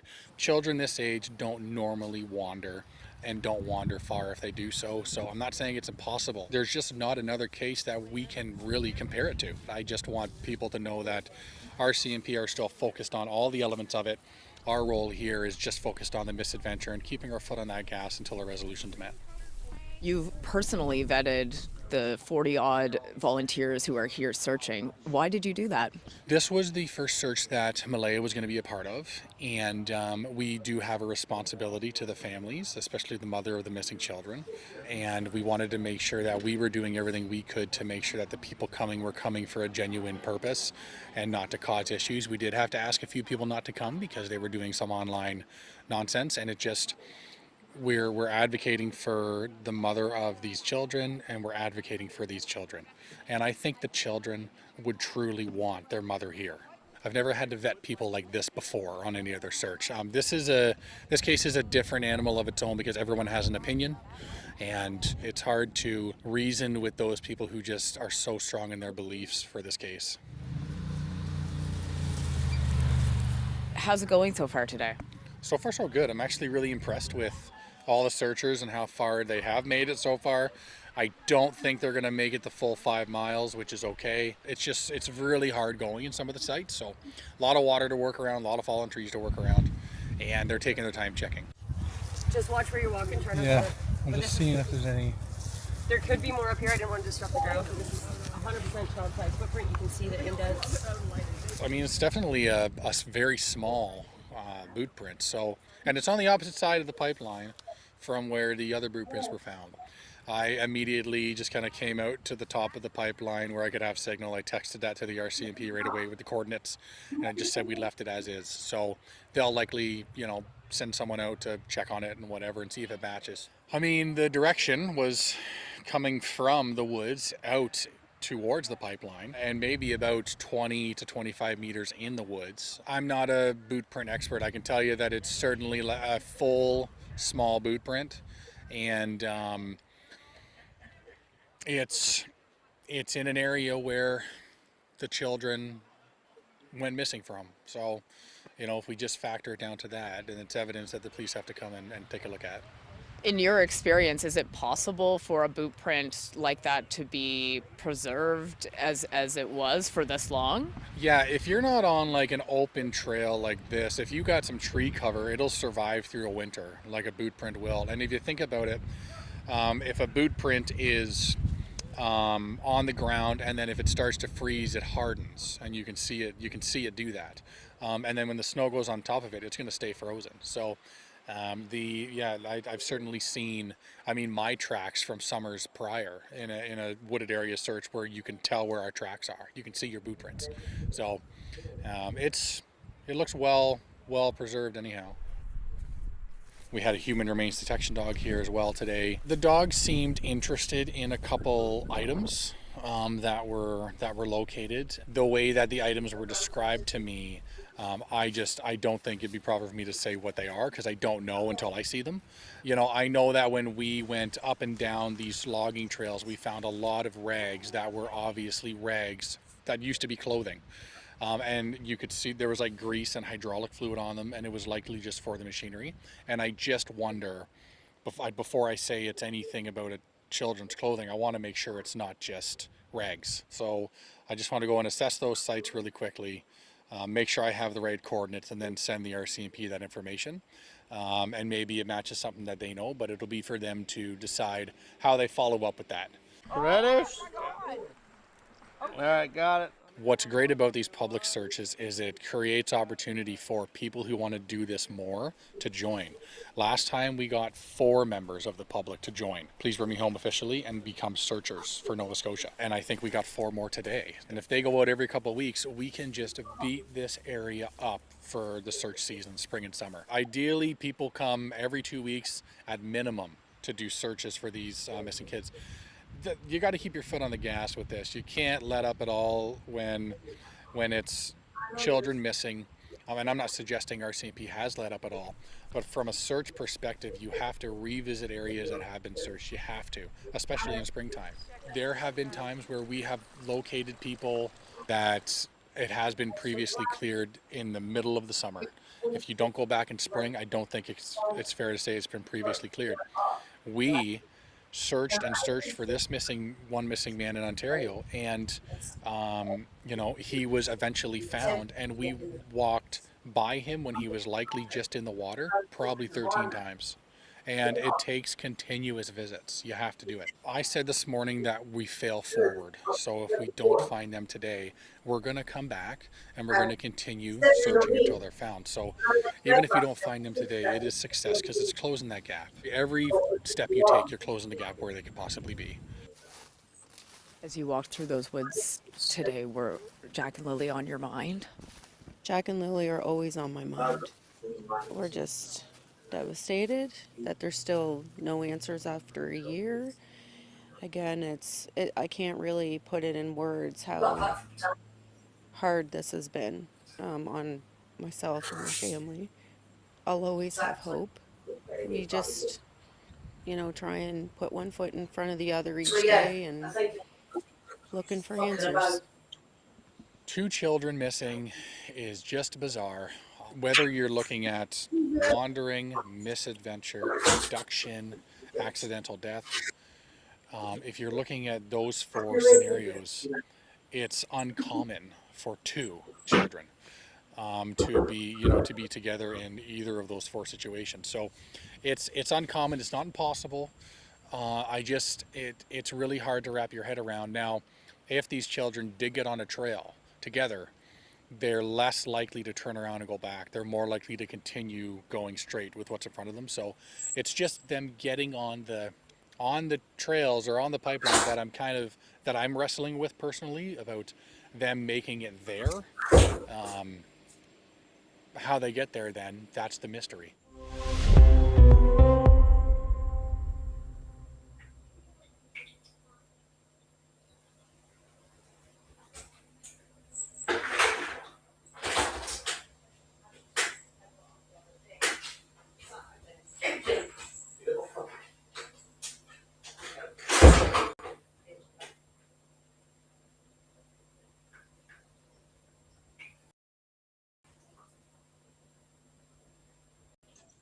Us the ability to get judicial authorization to pursue different, more private information that we can then gather to review for any tips or leads, directions to go to find more information. The children's stepfather, Daniel Martel, has also indicated that recently his DNA sample was taken. Why now? Because it was the appropriate time, or we felt it was time to collect that information, of course. Sometimes DNA doesn't necessarily, not because anybody's a suspect, but to maybe we may find DNA in places where we expect it to be found, and we need to be able to locate people. So it's something that we do, especially in missing persons cases, that to collect that information and keep it safeguarded. Are any of the children's family members considered suspects in this case? I wouldn't say anybody's a suspect. Again, we continue to gather information. Oh, sorry about that, everyone. Whatever evidence that we are able to find, and we'll make our decisions based. Sorry about that. See to my friend. Yeah. Why only 1 print, not 2 prints? And if there's 2 children, there'd be 4 prints.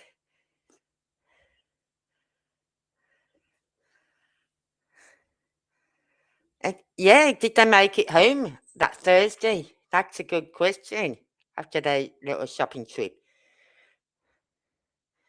That is a good question. So I think it was between the shopping trip And when they phoned at 10 o'clock in the morning, and why 10 o'clock in the morning?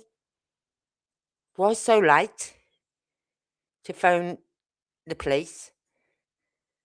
So, right, I didn't want to watch this one. It's just followed. Sorry about that. I was talking to my friend. She just dropped me. She's doing. I gave her the money yesterday to pick me up from at the shop for on the way home. So it's me going up there today. And that's what she's doing. And then she come in to have a chat. So this is the most recent interview by the stepfather. Right. So we'll watch this one. So sorry about that, everyone. Yeah. I can't really disclose, and I'm pretty limited on what I know about the blanket at this moment, but I can say, like, it's something that's definitely proceeding. How did that go when they took your sample? Did they take you into the station? Yeah, it was done at the station. An investigator did it. They have an applicator, which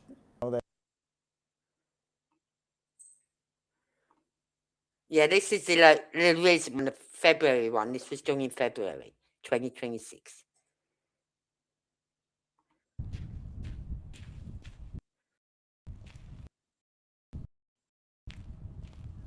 Done in January the 6th. So it just shows how much editing has gone into this.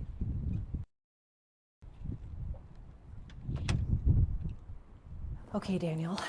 So what's the latest with this case? I think we're gonna have to dive into some questions so I can, really try to. And there's so much. What I can say is my blood was taken or drawn, and they. Well, you've got money on you if you can afford nice trainers like that. Not that I gather them in Orange, but I can't afford those sort of trainers. Got a few drops in my blood, or check my DNA, because my DNA is obviously going to be on the blanket. But I can't really disclose, and I'm pretty limited on what I know about the blanket at this moment. But I can say, like, with the DNA collection, it's something's definitely proceeding forward with that. How did that go when they took your sample? Did they take you into the station? Yeah, it was done at the station. An investigator did it. They have an applicator, which, they hit the end of your finger with it, just like you were testing for your blood sugar. Just, pinch the end of your finger, and I had to squeeze for 20 minutes to get some blood out. But after we get those 4 drops out, it goes onto a little pad, and it's put in a envelope and then plastic bag, and then sealed up for evidence. Do you know of anyone else who had their sample taken? No. I was never disclosed any of that. Nor do I ask, because I know I would not get an answer in return. Right. You've been asking questions. Yeah, I ask a lot of questions. Sometimes they can't answer. And was that voluntary, or did they? That was 100% voluntary. They never have to get a warrant to do anything. I'm always cooperative. Just like in the past, I keep asking them, do you want my phone? Do you want me to do more polygraphs? Like, I'm open to everything. And I always tell them that. They say, Daniel, no, we don't need your phone. Daniel, no, it's not to do any more polygraphs. When I say he's done polygraphs, they've had his phone, he's given blood. What else is he to do to say he's not involved? You know what I mean? And if it's a blanket of the little girls or the little boys, then his DNA is likely to be on there. Right?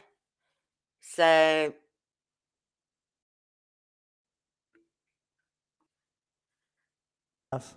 Everyone's So got their suspicions at about this him, but point, I haven't. I'm very cooperative, you know. And when they did up the paper for consent on my DNA, you know, they fill in the paper, you know, May 2nd, missing persons case for Jack and Lily. And then they go through it, and then there's the box checked for criminal involvement, no criminal involvement. And they check the box for no criminal involvement, and I put my signature on it, and there was my consent. How did you feel when you saw that box was checked? Very happy. But I've known. But then again, I passed him if he had something involved with their disappearance by,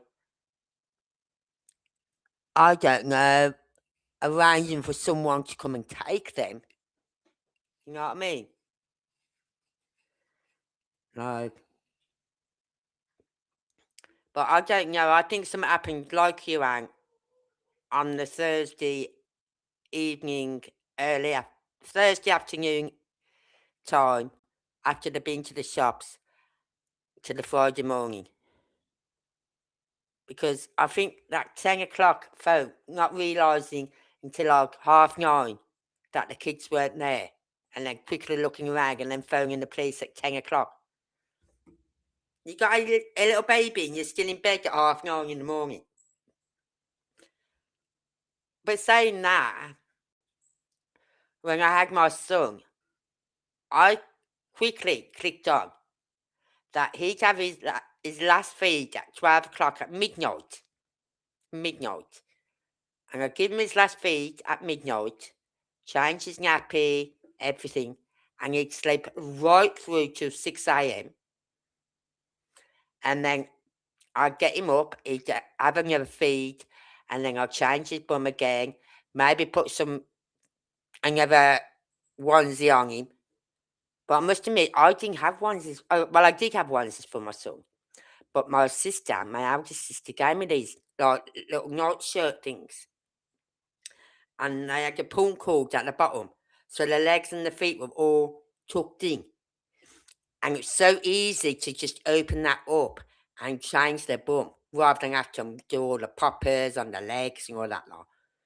And I was able to change his bum and settle him back down. He'd go back down there about 6:30, 7, till about 9 a.m. in the morning. But then I was up at 9 a.m. Right? But if I had a second child, like when I had my daughter, my daughter, I couldn't get into a routine with my daughter. Well, I did because I made a deal with the husband, I said, with the dad. Because at that time, Simon was still waking up during the night, which meant one of us would have to get back in bed with him until he went back to sleep.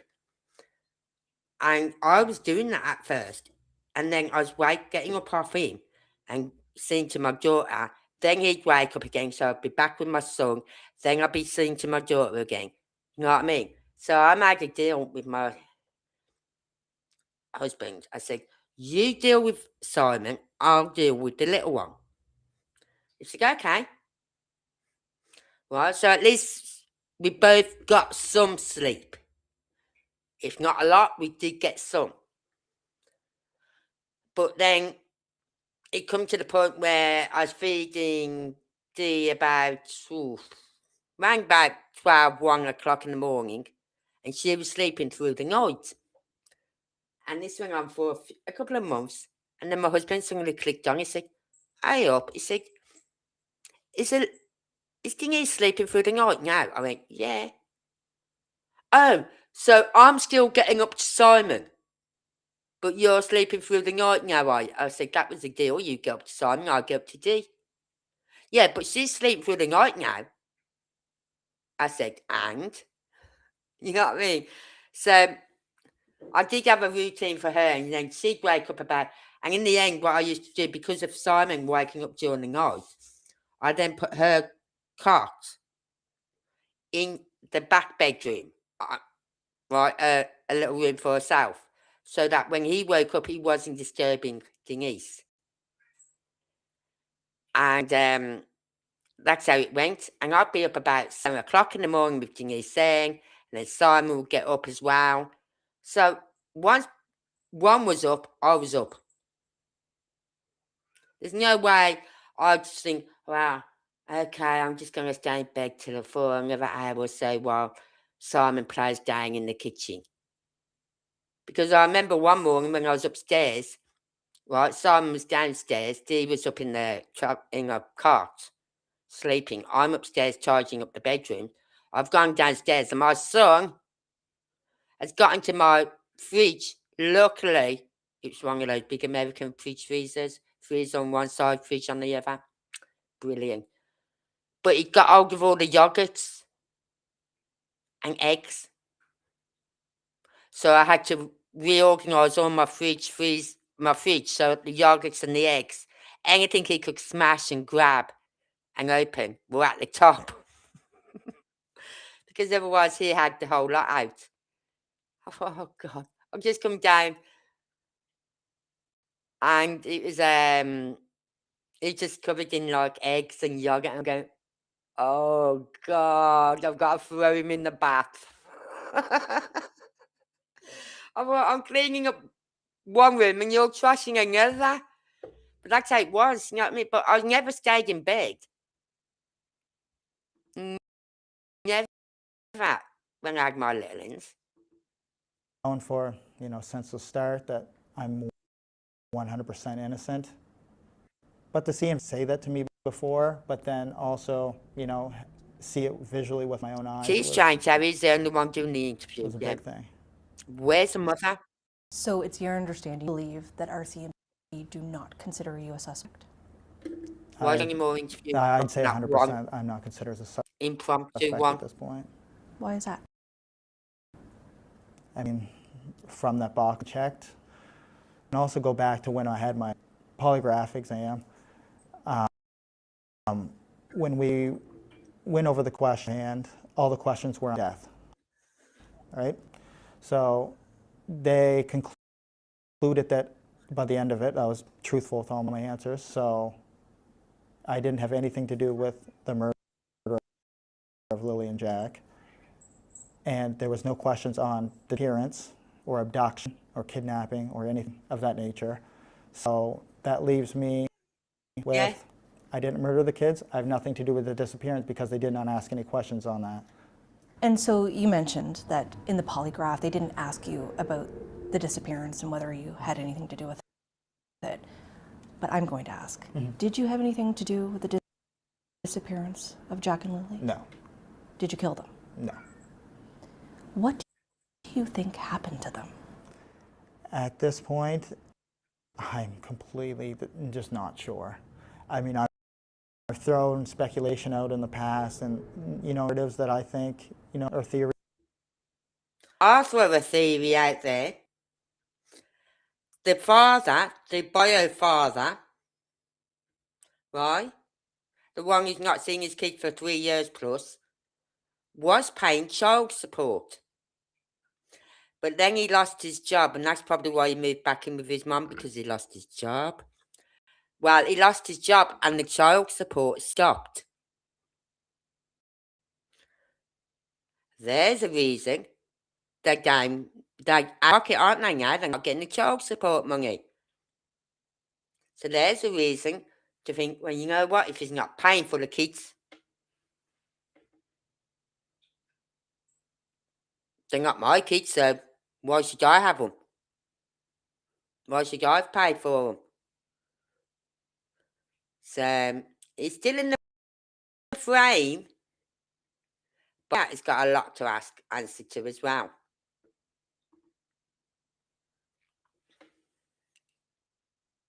That, what I think may have happened, but at this point, I have to just go with what the RCMP say because they have so much information, they have more resources, and they're the ones that are fully invested in this case. They have the, intellect and professional training to do what they do. It's been 8 months, and I know a lot of people think that, the kids are not alive anymore. 100%. I'll always hold that hope every day because there's no reason not to. Do you think it's criminal? Yes. But it will not pivot to a criminal case or a criminal investigation from a missing persons until they have a suspect and they're going to be investigated and then, formally charged. Do you get any sense from RCMP that they believe this is criminal? Yes, but they don't openly share that or talk about that concept with me. That's pretty limited. They use use the least amount of words they can to convey what they're trying to get across or questions, or it's usually me who tries to dive in depth with them, but they're pretty tight-lipped on everything, and they should be. How many times have they officially interviewed you? Formally interviewed. The very first one was about 4 hours, and since then, I'd say about maybe 5 times. I don't know exactly, but probably around 5 times. And when was the latest one? The latest one would have been, that would have been on the blanket. So, and the actual formal interview for that wasn't very long. That was probably about 20 minutes. But the amount of time I spend with them is a lot because we go over a lot. It's just me asking questions and how can I help them, and so it's usually like an hour and a half to 2 hours. I only plan on being there for 20 minutes or whatever they have to do with me. But it's just like we just keep talking. And so when you say interviews, that would be recorded. And law enforcement love it when you go in and you just start talking and talking and talking. Because you're relaxed, you're talking. And now get information out of them that they didn't expect them to do. You know what I mean? But could Malaya have anything to do with it? Could she have arranged for someone to come and take her children? What about his mother, who lived in the dilapidated caravan thing right at the back of their house? Right? And the fact that they said they went out the sliding doors because the sliding doors are very quiet. Now, if you go back on my old videos of this, I know you can't because I'm on my old account and that got closed. Right? I'll try and find them. I don't know if I saved them on my hard drive or what. But if you look at their property, that sliding door looked a bit rickety and ready to fall off. That isn't going to be a quiet sliding door.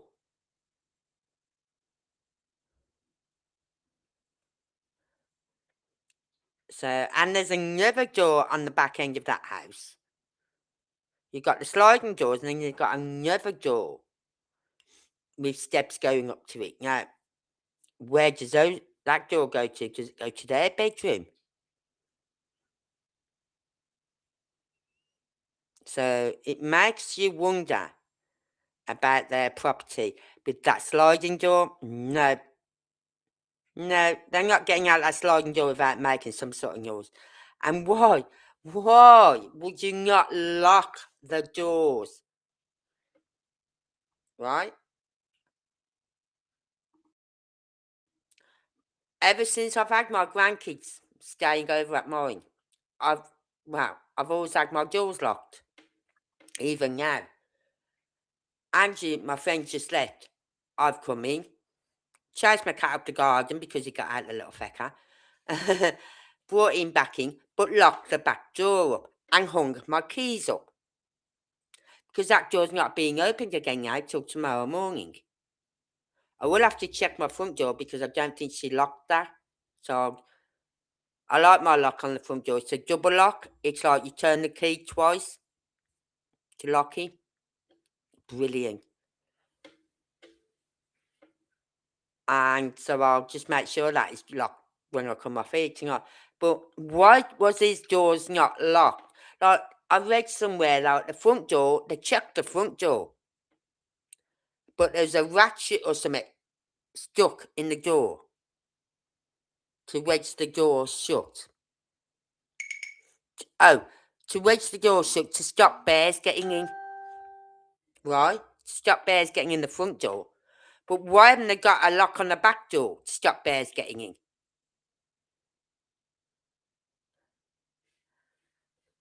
So, some Interrogation. Yes. right. Yeah, that's the audio recordings.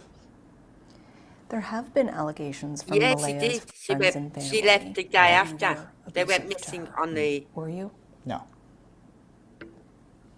It They was the said day that after when they she went moved missing, in she with left. you, she cut off all That night or something, she left. contact with them, and you monitored her phone. She also monitored mine. We both had the same passwords on her phone. And her friends, she blocked her friends on my phone, and she blocked them on her own phone. So how would you describe your relationship before the children went missing? Yes. Yes, because stating that Malaya had reported abuse by him towards her. He'd take her phone off her. You know what I mean? She's trying to make out he's controlling her. But without any hard evidence, there's no reports ever made of this. It only came out when she was speaking to law enforcement on her own that all this come out about. So she's like pointing the finger at him by saying what she did. Don't look at me, look at him.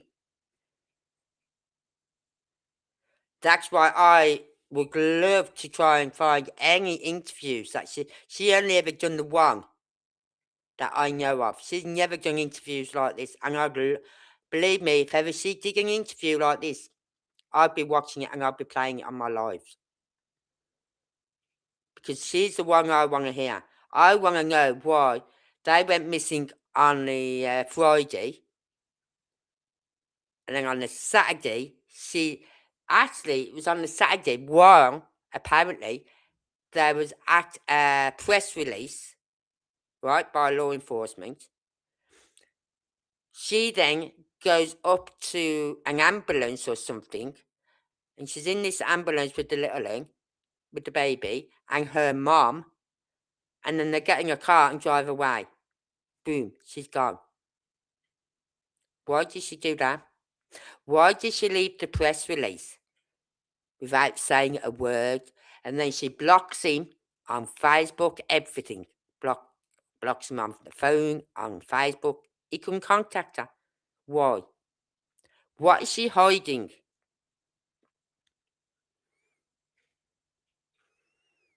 Why did she leave so suddenly in a press release?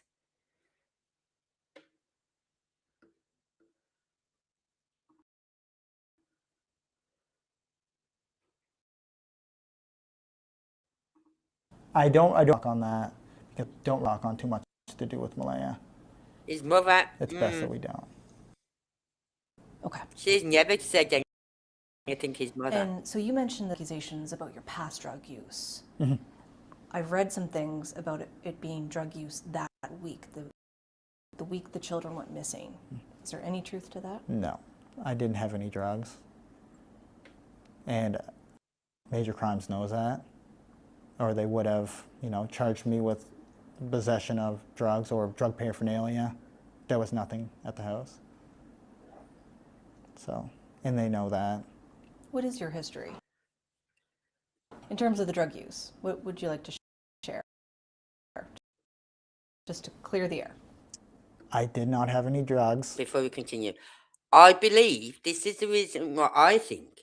I believe she left that press release with her mother that day because they went up to the reservation where her father and her family live. Right?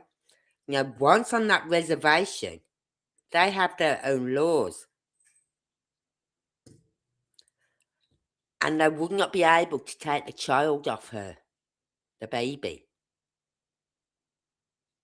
If she'd have stayed at that property with him, child services could have come in and took that little one away from her.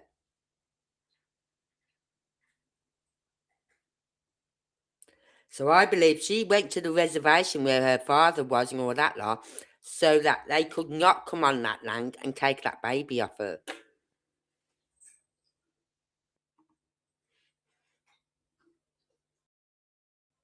In the search, absolutely not. I don't owe any drug dealers money. Yeah, I I don't think owe she. anyone drugs. I'm not a drug dealer. I don't manufacture drugs.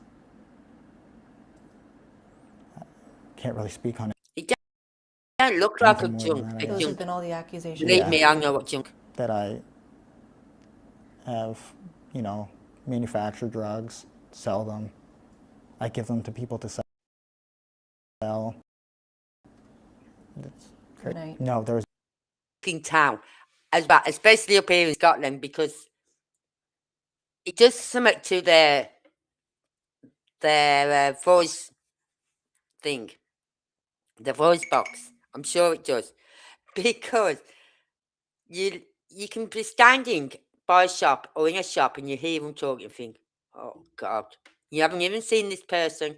They could be in the aisle opposite, away from you.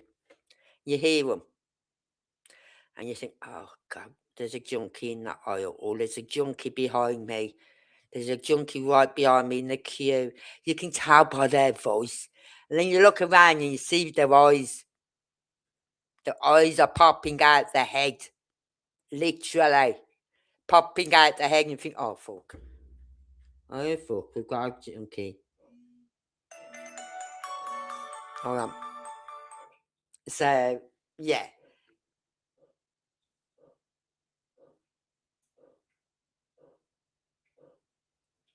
What the hell? Can you hear that in the background?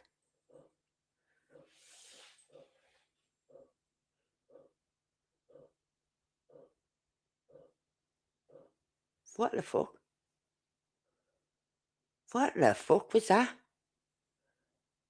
That was coming from my neighbour's side.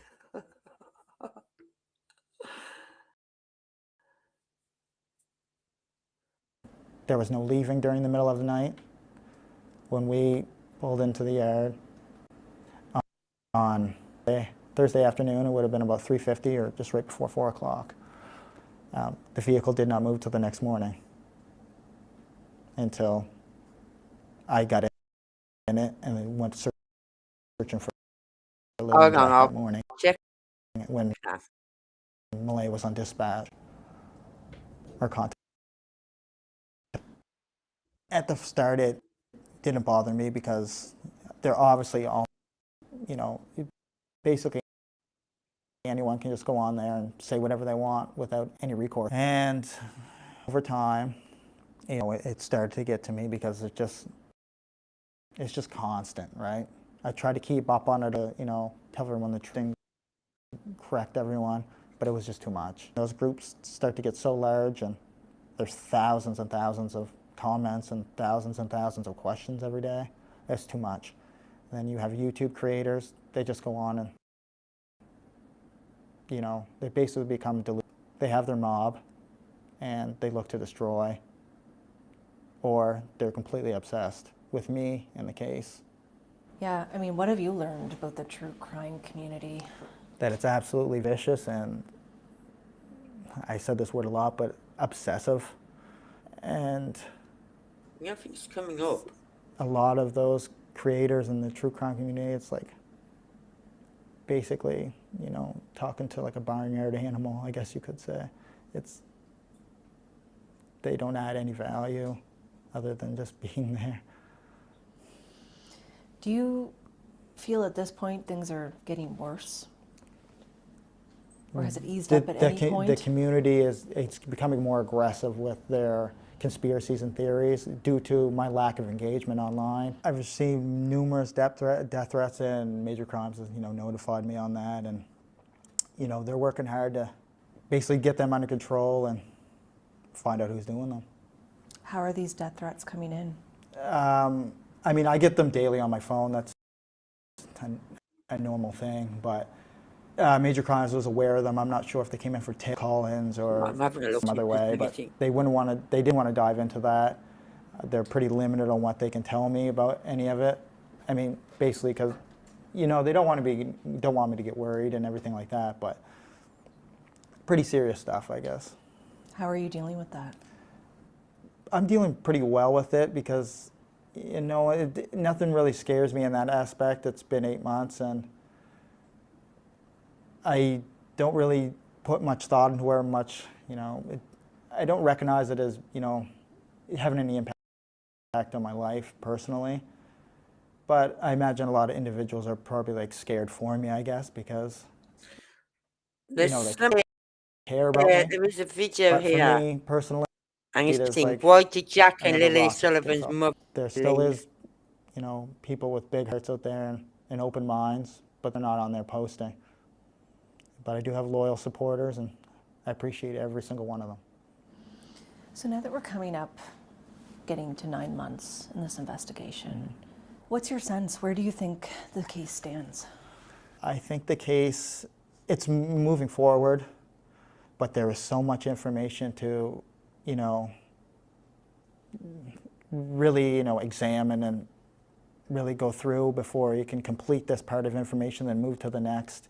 And I mean, there's so many tips being called in, and then there's tips that are absolutely useless. Like when you see me out in public, don't call in a tip. I mean, that's just total nonsense, because you're slowing down the investigators and you're slowing down the social media team that they have, and, you know, or the guy who checks the tips and he reviews the tips. I think I'm going to have to do another live on this, putting in because there's tips so that much say, well, we've to seen look Daniel into, at a gas station buying a Gatorade, especially with the interviews. because that has happened. Right. Wow.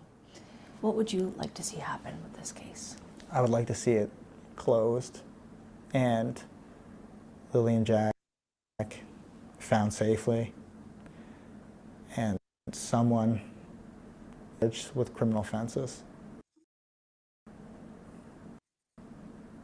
Because that's what you think will be the result. You don't think they're in? No. Have your own theories shifted all along the way? They have, but they always come back to what I originally thought. After I just, you know, go over all the information so many times, or lay in bed and go over everything in my mind from the very beginning to where it is now. The theories in my mind change, but I still have to go with what RCMP say, because they have the most information on the case. And I know that's their job to bring justice for Lily and Jack and to bring them home safely.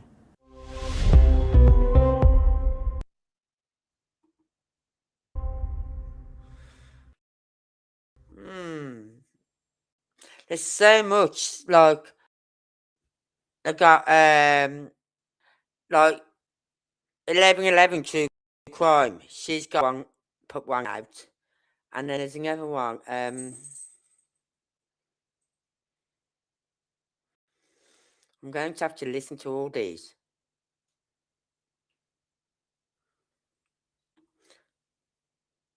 Like, why did Jack and Lily Sullivan's mum really leave? Because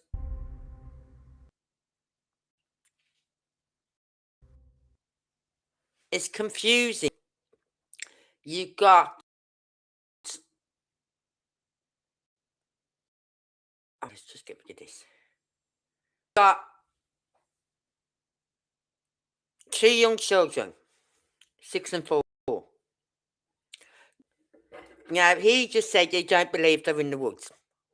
So please, I'll go back to my original theory. No, your original theory was they was in the woods, because that's why you was searching the woods. You was running through the woods, so you said. So you believe those kids are going into the woods. Now you're telling us you don't believe they're in the woods? We said that over a year ago. There's no way those children got through those walls. No way. And now, 11 months later, 12 months plus later, you're saying the same thing. He's listening to what people are saying on YouTube. Because there's no way those kids went in that woods. And you know that area that the kids were playing, it's not that far from the road.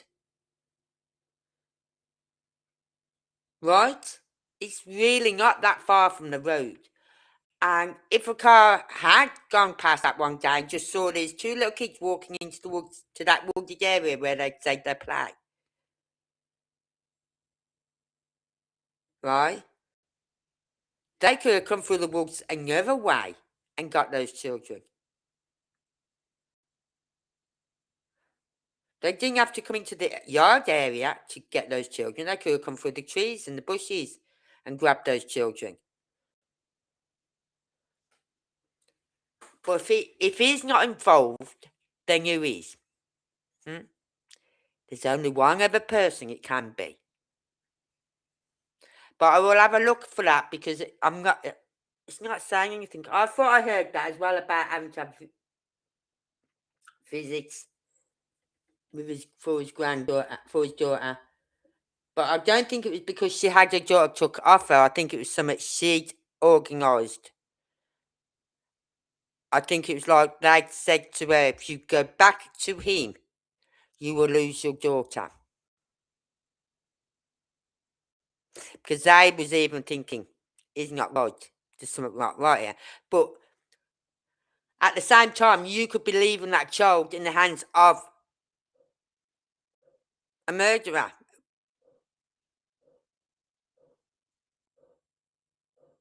What the fuck is that noise?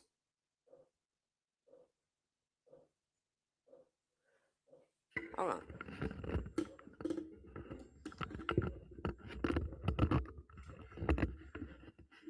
You hear that noise?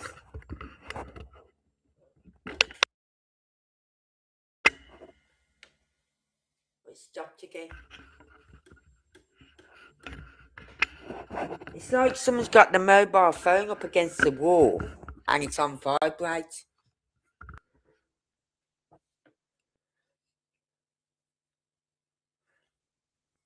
That is weird. Right, I'll have to do another live on this because I could be here all night otherwise. We're going down the rabbit hole again, aren't we? Because you've got two parents. You've got a stepfather and a mother. And you've got the bio father. The bio father was living with his mother at the time these children went missing. So he's pretty close. I'd like to know where she lived. So that I could probably map it. Let's write this down so that I don't forget. Right, get me pen. Where does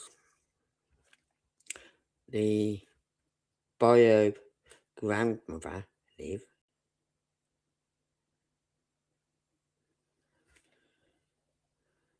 Right.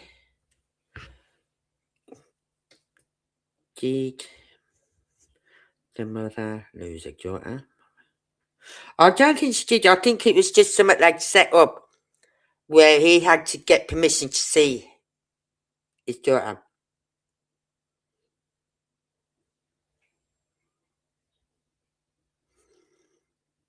But I'll look into that as well. So it's... But why is she not doing any interviews? Why is it always the father, the stepfather? Like, we can't say he's controlling her like with Sebastian, with Chris and Katie. Right? Now, it makes me wonder, right? What would have happened if in Sebastian's case? A, if they'd had a child of their own, if say Chris and Katie had a young child, right, who's only a baby, so less than 1 year old, would Katie have had to leave Chris then? Would they have said, if you go back to that house with that child, you'll lose your baby? But they've got nothing kind of like that.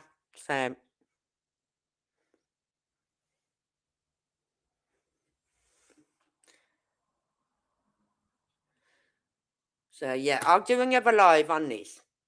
Because Sebastian is still here. We're still looking into his case, but there's other cases that I've got on my books as well that I need to catch up on. And this is one of them. Because I have been reading and hearing a lot about this case.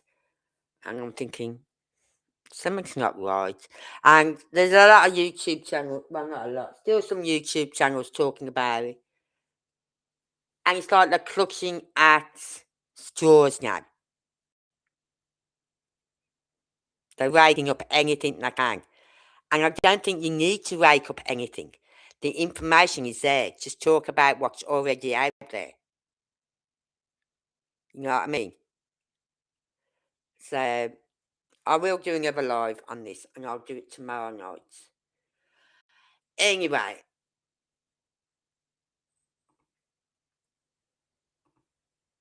So, I'll put his picture up before I leave.